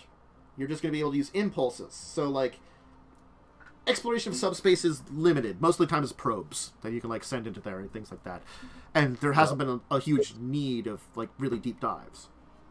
Well, this might change that. If with this technology, we won't. There's, you know, we have an easier way of exploring and mapping out some of the subspace. So, but my character doesn't give a crap about that. I want to plug this engine into this ship. The second thing that would require would be a connection to your deflector. It seems as though they have something equivalent to a deflector internally in the ship that creates a basically field that helps protect the ship and allows it to basically slip quickly through subspace, almost as if it glides or drives through it, and allows for its basically faster than light speed in that time period. it would be able to have to install something in your deflector, and then it would have to install something into your navigation system to allow it to navigate, because apparently it requires massive amounts of calculations that are quite difficult to basically command it. The fact is, the sliding mechanic, if done undirected, can be very dangerous. That's why it has to be directed. You basically have to program a route to take. And then basically, like, almost like it like builds a temporary water slide that you have to then slide down to your ending location. And you use that water slide to avoid a lot of the dangers that might be around in subspace. So that's kind of the idea. You have to think of it almost that way. So does my character think we can do it? That I can do it? You think you could jury-rig your ship to do it? It might have effects on your impulse drives, honestly. If that's the only thing you could think of. It might damage your impulse drives because it's not 100% compatible. You still have your warp drive, which is unfortunately not usable in the Talandia Nebula, but your thrusters would still be functioning too. Thrusters are just really slow in comparison. Well, yeah, that could be a death sentence effectively if we're too far off. Big. So, well, I'm going to, after getting this sort of lesson, my character will think for a moment and say, all right, well, then you can go back to your ship. I need to finish some final calculations before I can confirm, so I can confirm compatibility, and then I will collect you to begin installation once I'm prepared. The engineering robot will also be required. Oh no, sorry. The engineering robot will also be required. Okay, I will come and summon for both of you when it is time. Excellent. Thank you for your. It rolls off. Okay. I will collect the. I will go collect the security officer. He's probably on. Your security officer's on the bridge. Honestly, you don't have to. I'm the only one not on the bridge. Yeah, you're the only one on the bridge. I'm just at the tactical station on the bridge for the most part. Yeah. My character probably has been gone for hours because I've been learning this complicated technology. Yeah. And while we were doing this, and then I burst into the doctor's office like 4 hours ago with this fucking weird robot, and then burst in 4 hours later to drag you away from whatever you're doing to go talk to the cat. I need to study these samples. You always study your samples. It's literally my job. You know what you need to study? You need to study life. I literally do You're that. a doctor. This is life in a peach. This is a living creature. You know what I mean. I don't mean the life in a petri dish, though that is it's very fuzzy. It's a fun color. I can see why you like this. Come on, come talk to the cat. Just drag you with me. So yeah, when we get to the captain, I'll say, so the good news is that I do believe it is possible to do this. So now for the downsides.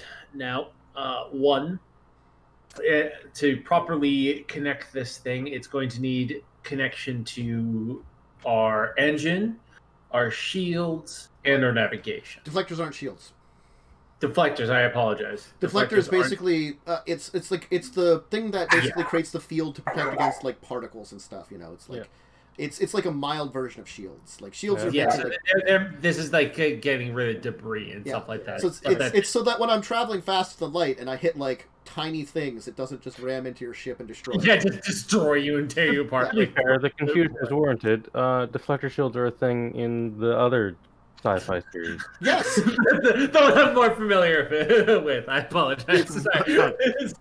So yeah, so in that case, so they need to be. That makes a little bit more sense now. So they need to be connected into our deflectors. They need to be connected into our nav system, and then need to be connected into our engines.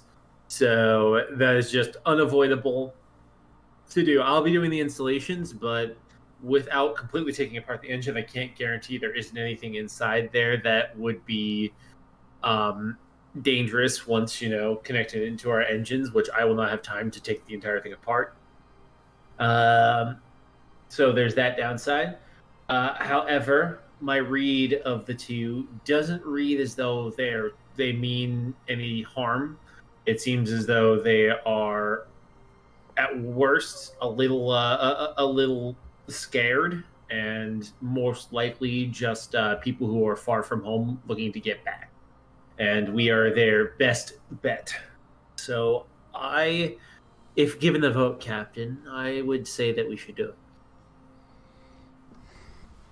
it. All right, then.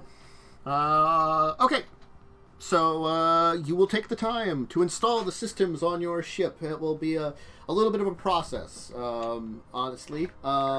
With you and two robots running around. One going like this and talking, and the other one just beeping at you constantly, and, like, it smacks you a couple of times with a tool, which I'm pretty sure it's giving you, or it's hostile. You're not sure. That one's a dick, but the other one, he's cool. I swear at that one. You know, Betazoid all the time.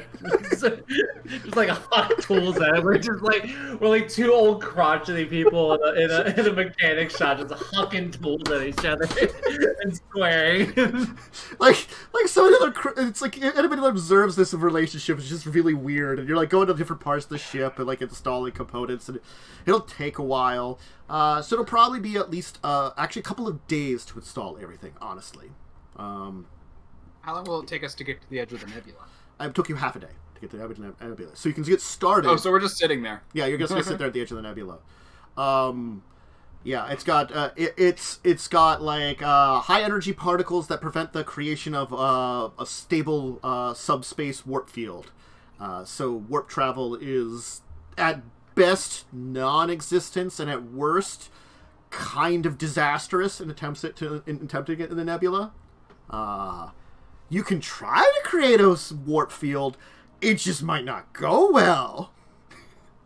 Okay, well, that's not good. That's why warp travel's not that good in the nebula. But yeah. So that being said, once everything is connected, I sort of like make sure we're able to like power it on. I don't actually turn it on or anything. I just make sure that we can get power to it and stuff like that.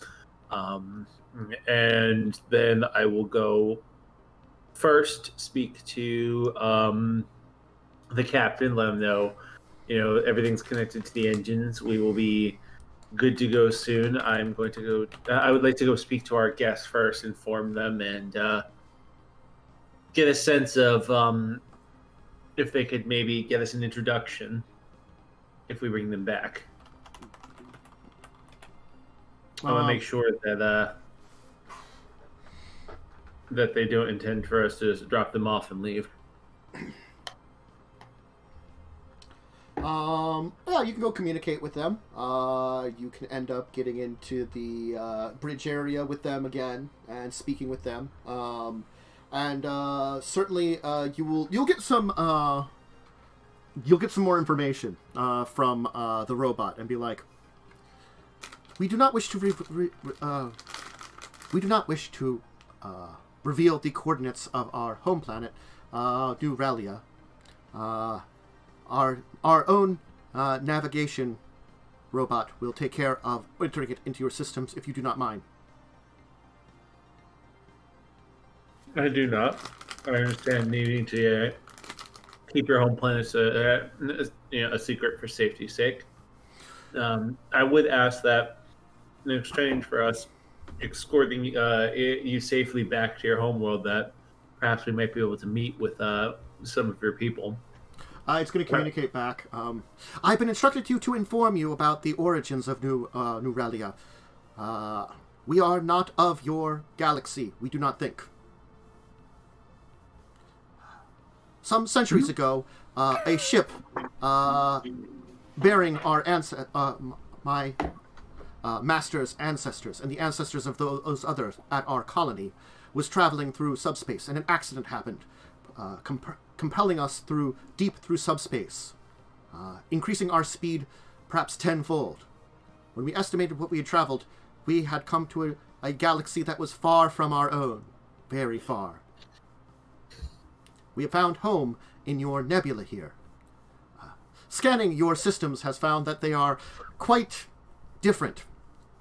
We found ourselves safe. Your apparent means of travel prevent you from entering into the nebula. For now, we will keep you at arm's length. But know this, we will be ready for diplomacy at different moments when we need to. The Council will have to discuss it. There are more than just these two species here on the planet.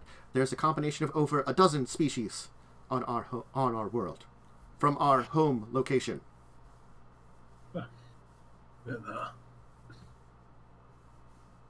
Fucking Christ. Yeah, we all know.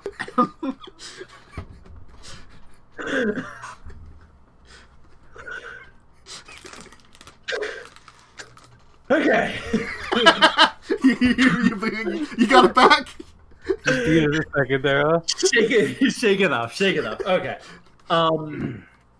That's understandable. Well, then in that case, as long as you can make sure to help us program this to get us home after we've returned you to your home safely, then we would be appreciative. Oh wait! It would be hold on. suggestible that once you return us to our home, a ship escorts you back to the edge of our space, and would take the materials that were from our ship back. Night. Your understandings of our systems are all right, but we would prefer that you do not keep them, for that would mean that you would perhaps enter our space without our permission. If you have some sort of communications beacon, we would be willing to take it, so as we could have perhaps long-term communications. We would be most glad to accept those Your terms. Federation seems to be a reasonable group to speak to. This is a federation because it's a passing fad. It's going like the wind. Get out. Sell. Yes, well, it makes me very sad that you're going to take the only other piece of equipment and leave me with the only knowledge of how to use this incredibly rare and unique technology. That's really unfortunate for me. All right, The particles in this nebula seem quite useful for use in our engines. Perhaps if you haven't noticed that. That is one of the reasons why we have also stayed here. The particles are less frequent in other areas of your galaxy as far as we've seen from our sensors. So perhaps if you can find other sources of this particle, it would allow us for more travel and visiting more places in your galaxy. I think that we will definitely need to retrieve a communication beacon. That we might perhaps ping some location for you to Excellent! explore. You are great at diplomacy.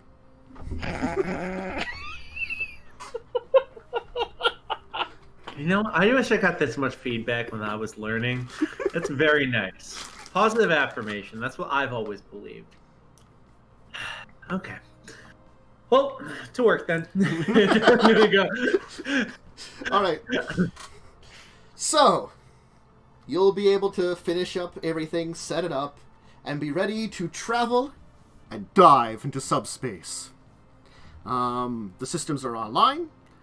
You and 33GG will be ready to. I'll just put this so I can remember it. I'm always trying to forget it. I think it was 33GG. With the Rayhammer Tap. Scott. I love that I did this stuff.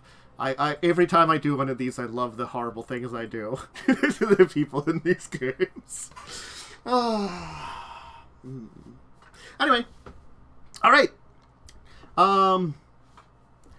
I will need probably a number of checks from different members of you.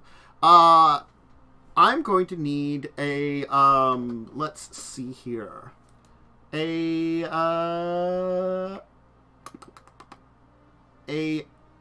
medicine control using the medicine in structure, if you want to assist the ship, from you, Momo, to align the proper deflector field to prevent Subspace from, like, doing horrible things to your organic ways. Fair. This seems important, so I think I will buy a momentum. These are all going to be at difficulty 2. I'm going to have 3 checks. I think I will grab a...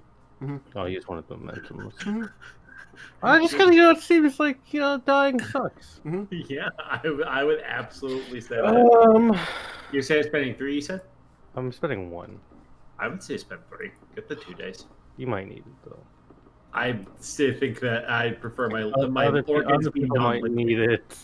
You're preferring the horrible amounts of subspace radiation and like it being like faster than light shoved into you, kind of like aligning the deflector so it deflects stuff in subspace rather than normal space.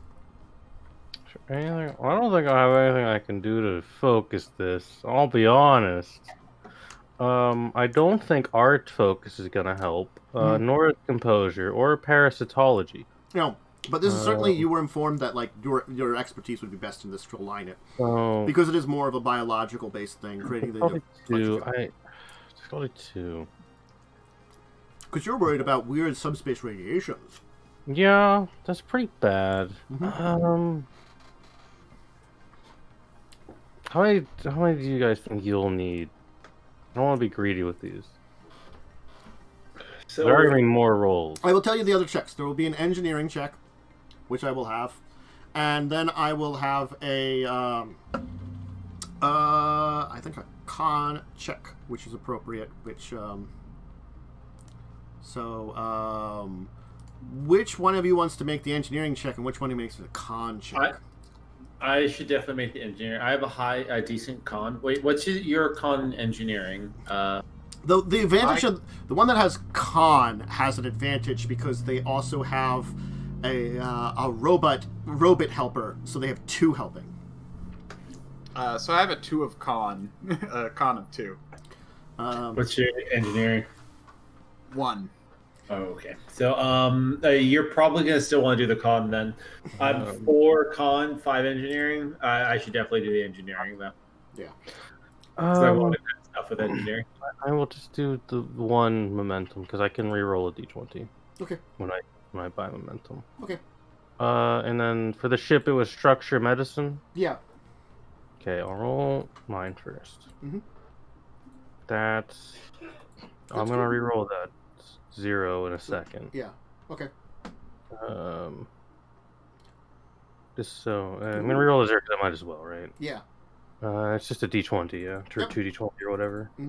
It's just 1 d20. 1 d20. I will roll 11. 11. So I think that's under your numbers.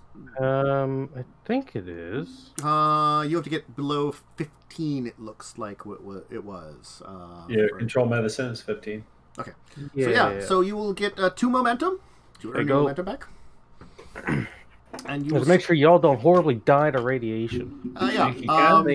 You'll be given this information and like how to arrange it, and you'll be able to like begin to activate the special like systems in the deflectors which they installed to allow to align them to a different type of thing. This whole time, Anna's just muttering about how her quiet space trips out here have been fucking ruined. And then I will need an engineering daring check. Ooh, daring! From yes, Ania. that is like what I'm built for. And it will use engineering engines from the ship to assist you. I'm going to give you a threat to give me use my to give me a die. Okay. I'm going to spend a momentum to give me a die. Okay. So I'll have 4 dice. Okay.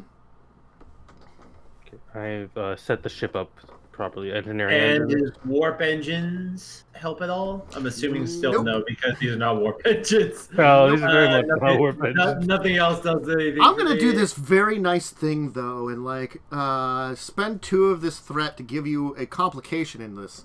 Now, we'll see what you roll. I will let you... No. Oh, so I just get a complication? Okay, cool. You just get a complication right now, but we'll see what you roll, and then you have some options. Do I have a regular complication range for this one? You have a regular actually, I'll say you have a complication range of 2 on this. Do I need to change that on the ship sheet? Yes, you'd have to share it on the ship sheet, too. All right. Okay. So, what's my target? For this one, it is a target of 2 still. 2. Okay. Going for it. Ooh, what's across? Good roll. Oh, really good roll. Kept up the momentum. Now, you have the option. You have, right now, 3 floating momentum. You could bank some of it. Or, optionally, you can also spend 2 of it to cancel my threat. I'm going to spend the 2 my complication. That complication. Yeah, you earned enough to cancel the complication. You rolled really well. How much momentum does that put us down so I can keep track of it? We went up 1. Yeah, we you went went up one. What were we at originally? We were at 4, so we're at 5. 4 or 5. Yeah. Okay. So, canceled me out. So can now count. I will need a con, I think control from you, Vicus, and the ship can use con computers to assist you, and I will roll a couple of d20, a d20 from this robot to assist you. Let's just roll a Complication range for the ship. This one will be complication range 1. For me as well. Yes, for you as well. Again, difficulty 2. I'm going to roll this d20. This robot may be helping. You don't know. Okay, I'm gonna spend momentum because this is not a great roll for me, so I Yeah. get 3 dice. Okay. Ship is helpful. Ooh, ship is helpful. And I'm glad I did. Yep. Got one at least. Yeah. So. The robot wasn't unfortunately helpful. It almost was helpful, but wasn't. Big sad. Big sad.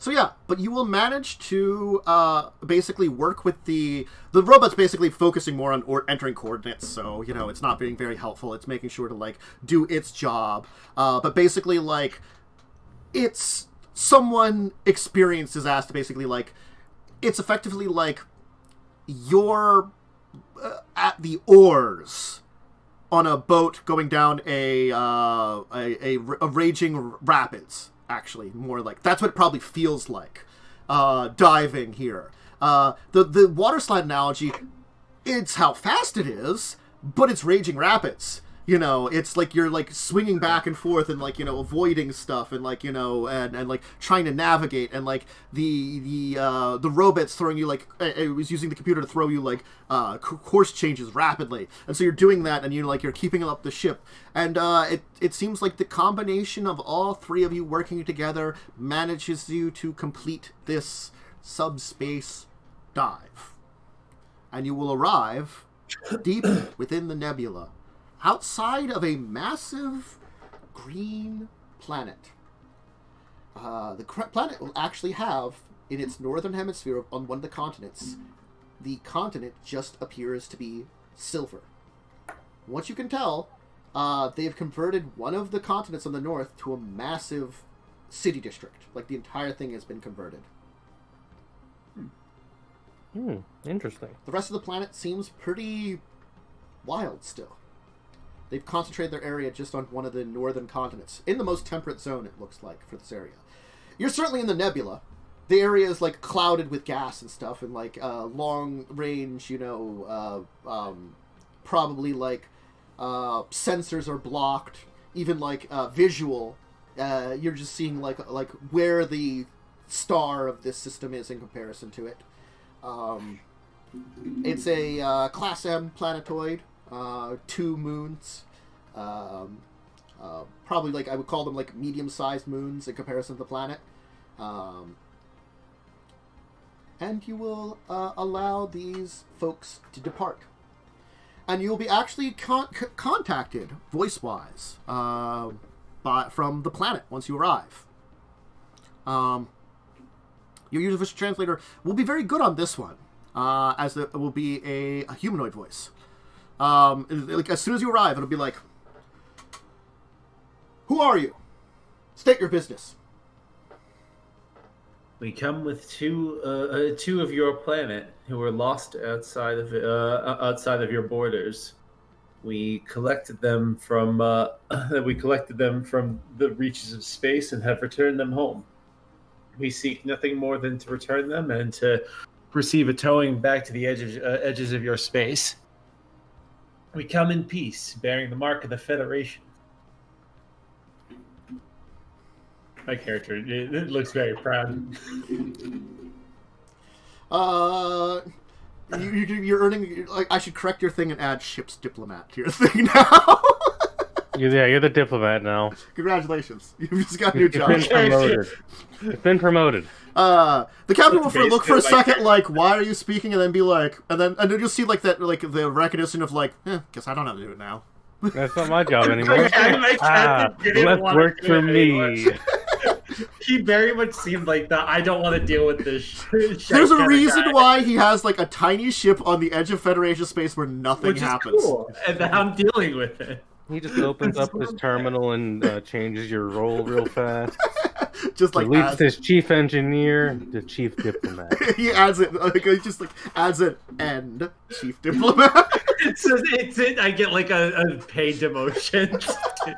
You actually take a pay cut, unfortunately. Yeah, it doesn't even tell me. I just get less money. And I'm just like, what the fuck? You have a more important job, and you just also engineer. Yeah. Oh god, I just bulked now. You're a part-time engineer. It It just so happens that your full-time job doesn't come up very often, so that's why you mostly do your part-time one. I moonlight as an engineer. You full-time moonlight as it. I Anyway, did 50 hours in the engineering bay, one in the diplomat. I'm a full-time diplomat, baby. they will seemingly contact the ship within your shuttle bay and communicate with them for a while. And then after a bit, they will communicate back and be like, the council of our public agrees to friendly relationships with your federation.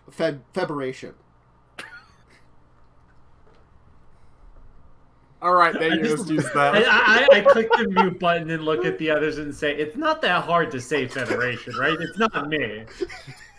Like, this is intentional, right? They're doing this intentionally now. Anne looks at you directly. No, you've just been saying it wrong your entire life.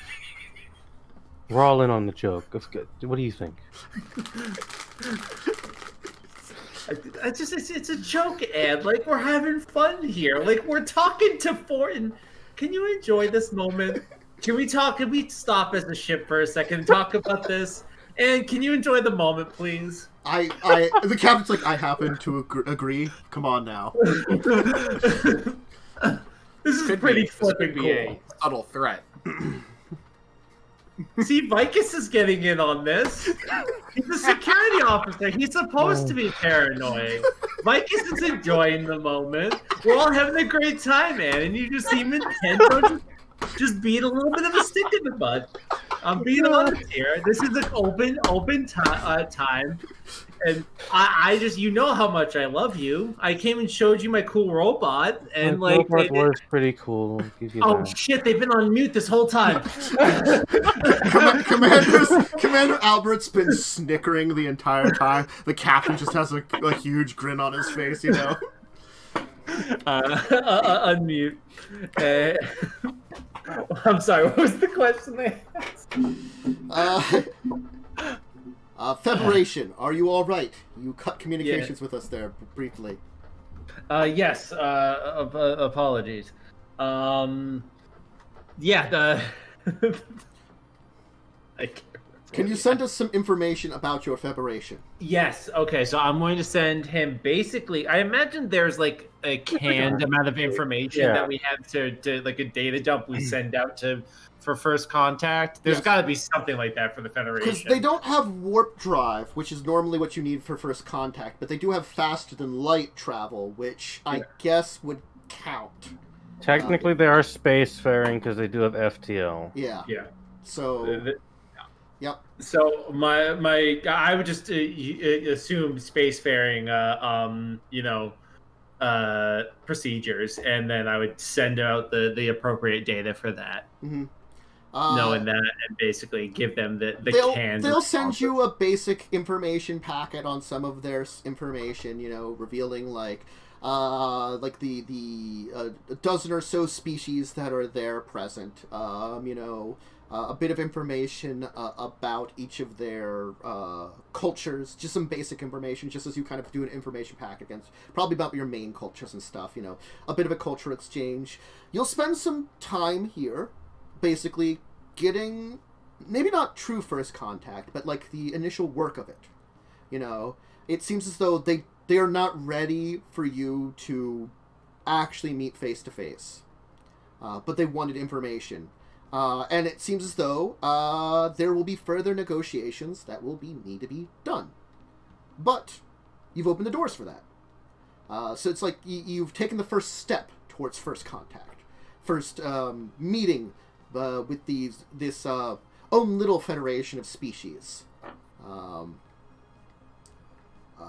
You know, you'll be able to get more that they were on a large-scale transport ship that was transporting a few thousand individuals when they landed on this planet.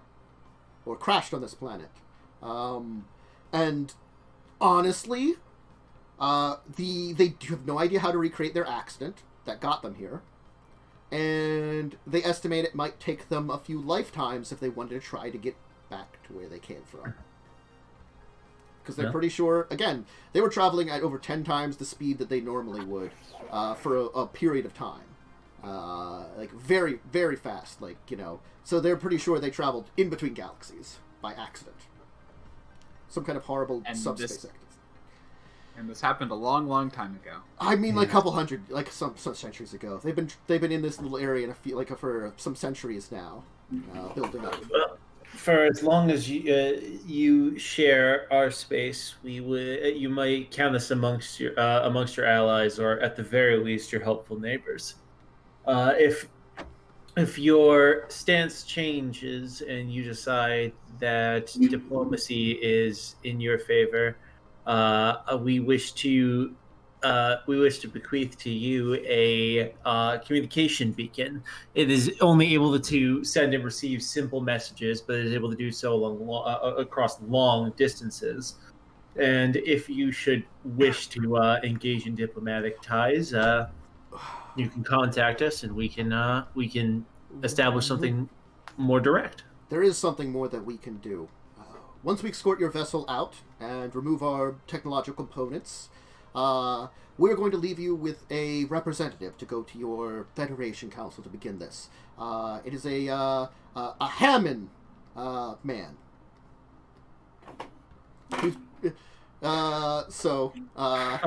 I'm gonna look through the little dossier of information they gave us to look up what the Hammond are. The Hammond, you read about them and they're like, these sound surprisingly close to humans. Weird. Okay. Surprisingly close. There's a couple of small differences, like I don't know, like something different in their like different type of blood cell or something. You know, something. It's like wow. They got these weird things called midichlorians in them. Yeah, I don't know. It's weird. Honestly, if I was making this species, I probably would have skipped the midichlorians. I think it's superfluous. I liked it better before when it was a little bit more nebulous. Anyway, you'll be escorted to the edge of the space. I'm not gonna have you make any more checks, honestly. You know, and a larger vessel, but similarly shaped, will accompany you. And of course, I will tell you, your impulse drives are gonna be burned out. You got your warp drive, but your impulse is screwed after 2 uses of this stuff. You know, it was not built for this. So you got some thrusters, and then you can go generally where you need to go, and after that, you're going to be slow to get to the exact location. So maybe a shipyard would be good. Yeah, a shipyard, I think is... Unfortunately, Starbase 11 is kind of exposed for that. Oh my god! This is the same situation we just saved them from. We just traded places with them.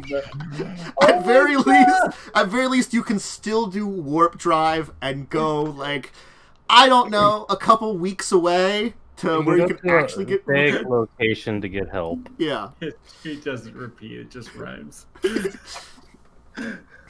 And you can meet Corb Bankin, a Hammond man. Ooh. You fucking speaking a different language. Sounds like you heard how to learn English through like one of those like weird little like wax tubes that they used to record like music on that makes everything sound like it's being shouted from an end of a long hallway. It just sounds like a Hammond man. Waiting for the power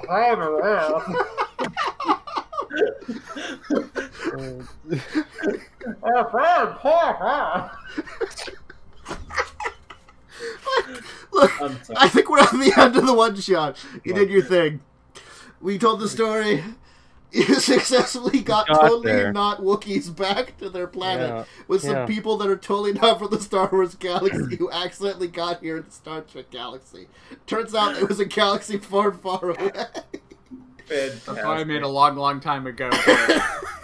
Fantastic. Holy shit. When you said that, that genuinely broke me. When I read like, that you were implying that they were from a galaxy far, far away. I was like, oh my fucking god, no you are not. Yeah. No, you are absolutely not. Oh, So fantastic. Every second I loved. No notes.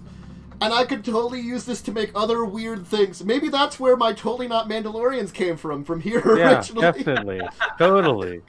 That they encountered in the previous year. Fair. Yeah, I'm curious as to what was going to happen with the one we had, which didn't get finished. Oh god. The first one I did was going to just be you actually found like a weird Jedi temple with a time thing that was like taken out of time and space, that you were like a planet there, and you were gonna find signs of it. The second one I did, they kind of finished, which it was a little accelerated at the end, but they found a planet that was outside normal space where totally not Jedis hung out with, and a Starfleet man was learning about that kind of thing, but they were like, we'll contact you when the time is right, with our weird psychic abilities that, are similar to your Vulcan's abilities, but not because we use the farce or something. And then the third ones, they ran into totally not Mandalorians. the third one. Yeah. And had an adventure with totally not Mandalorians. Oh, the totally not Mandalorian. Yep. Amazing. That every single time makes me laugh. Legally distinct armored warrior man. Have a green baby, unfortunately. That's later on. That's like season 6 or something, or year 6. Then there's a legally distinct armored warrior man with a green baby. No, it'll be like a reddish salamander baby or something. There you go. This is the beautiful thing, is that Star Wars is going to be pumping out so much new content that you're going to have so much to parody. Yeah, you can have smush-faced Inquisitor man. One of my other options was to do some kind of bounty hunting story. I thought about doing that. Very good. This is so much fun. Such a really fun game. I would love to play this system long term because I love this system. It's a good system. It is a good system. It's just, again, planning it out does take a bunch of work, and it's sort of been like, one of these days I might sit down and do it, but as I played for like a couple of months in a game with someone and they ran it, and I was like, well, they put a lot of work in. Granted, they put a lot of work on us because they had us each make a main character and then a secondary character that we could play both of them. And then we also had chat create us random NPCs. So I think we had like, oh god, we had some really weird. Oh, we had Couscous's poison. Oh. Amazing. That was an NPC that someone in the chat of that spent like channel points to do. So I would totally be down for like the secondary character kind of thing, because that's fun. Like you could do like that takes some burden off, and that'd be cool. It's just playing two characters at once a couple of times, That's just like a fun game. It was a DM anyways. Mm-hmm. Look, I actually played a Gorn in that game too. I was a Gorn doctor in an exchange program who came to the Federation with my wife in order to help do more diplomacy. And then I also played as the Caitian wife of our captain, who was a psychiatrist on the ship. Amazing. Mm-hmm. So that was a weird combination of two characters. I would love to play this character again. This is very fun. Yeah. I mean, you could do what Joe did and played his character more than once. So if you come back another year, you could just be like, Ania at a different time in life. That. Yeah. Because I might do that. It's a good times. where is it? Sylvek Grush has showed up twice, who's a half Vulcan, half Klingon, because canonically they can breed, because Klingons and Romulans can. Yep. And Romulans and Vulcans are close enough. Yep. He was the son of 2 ambassadors, and that's enough about that. I enjoy your passion, yet I have none. I wanted to see if we could, and it did. Honestly, I had a couple more things I kind of wanted to do, but as we were getting on, I was like, I didn't want to throw them in there. I kind of fast forward a little bit to make sure we got to an ending, you know. Yeah. Yeah, I think it's better to have a satisfying ending with the one shot than it is to have like a longer one shot. Yeah. I would have to play longer, but like at some point it's just going to drag, and it would have just been a little bit more stuff, getting ready to travel, like maybe a couple more checks, and maybe some more like other people could have worked with the things some more. I tried to get everybody getting some equal roles, but it was kind of hard to also because I knew it was a very engineering based thing, so it was kind of like adding in things here and there. You should try to do like a combat in the next one, because the last 2 times we played, there's been combat takes too long. Star Trek combat is real bad. I know. I have had combat a few times. It does not go well. It does a thing. But anyway. The skill challenges are so good in this game. Why don't we have people give shout-outs of any kind, and then we'll call it for today. We're a little early, but, I'm fine with making it more succinct and getting everything done and having a nice little story here for one shot. Yeah. Worm, anything to shout out? Yes, I am streaming on Tuesdays at twitch.tv/Diamondwyrm. Tuesday mornings, Tuesday at around noon PST, which is 3 for my channel here. So usually like a couple hours after I end whatever I'm doing, so that's kind of where it's at. Momo, anything to shout out? You can catch me here tomorrow, probably, where I go talk to my fake D&D wife. Yeah. That's always good. Who's a hot elfin lady, and you're hot elf druid, who somehow, her and this human man have had 10 half-elf children. In a world where half-elf children are incredibly rare. Basically, the compatibility rate of 90% of half-elves are my fault. Yeah. Congratulations, 90% of half-elves are your fault. Anyway, Erik, anything to shout out?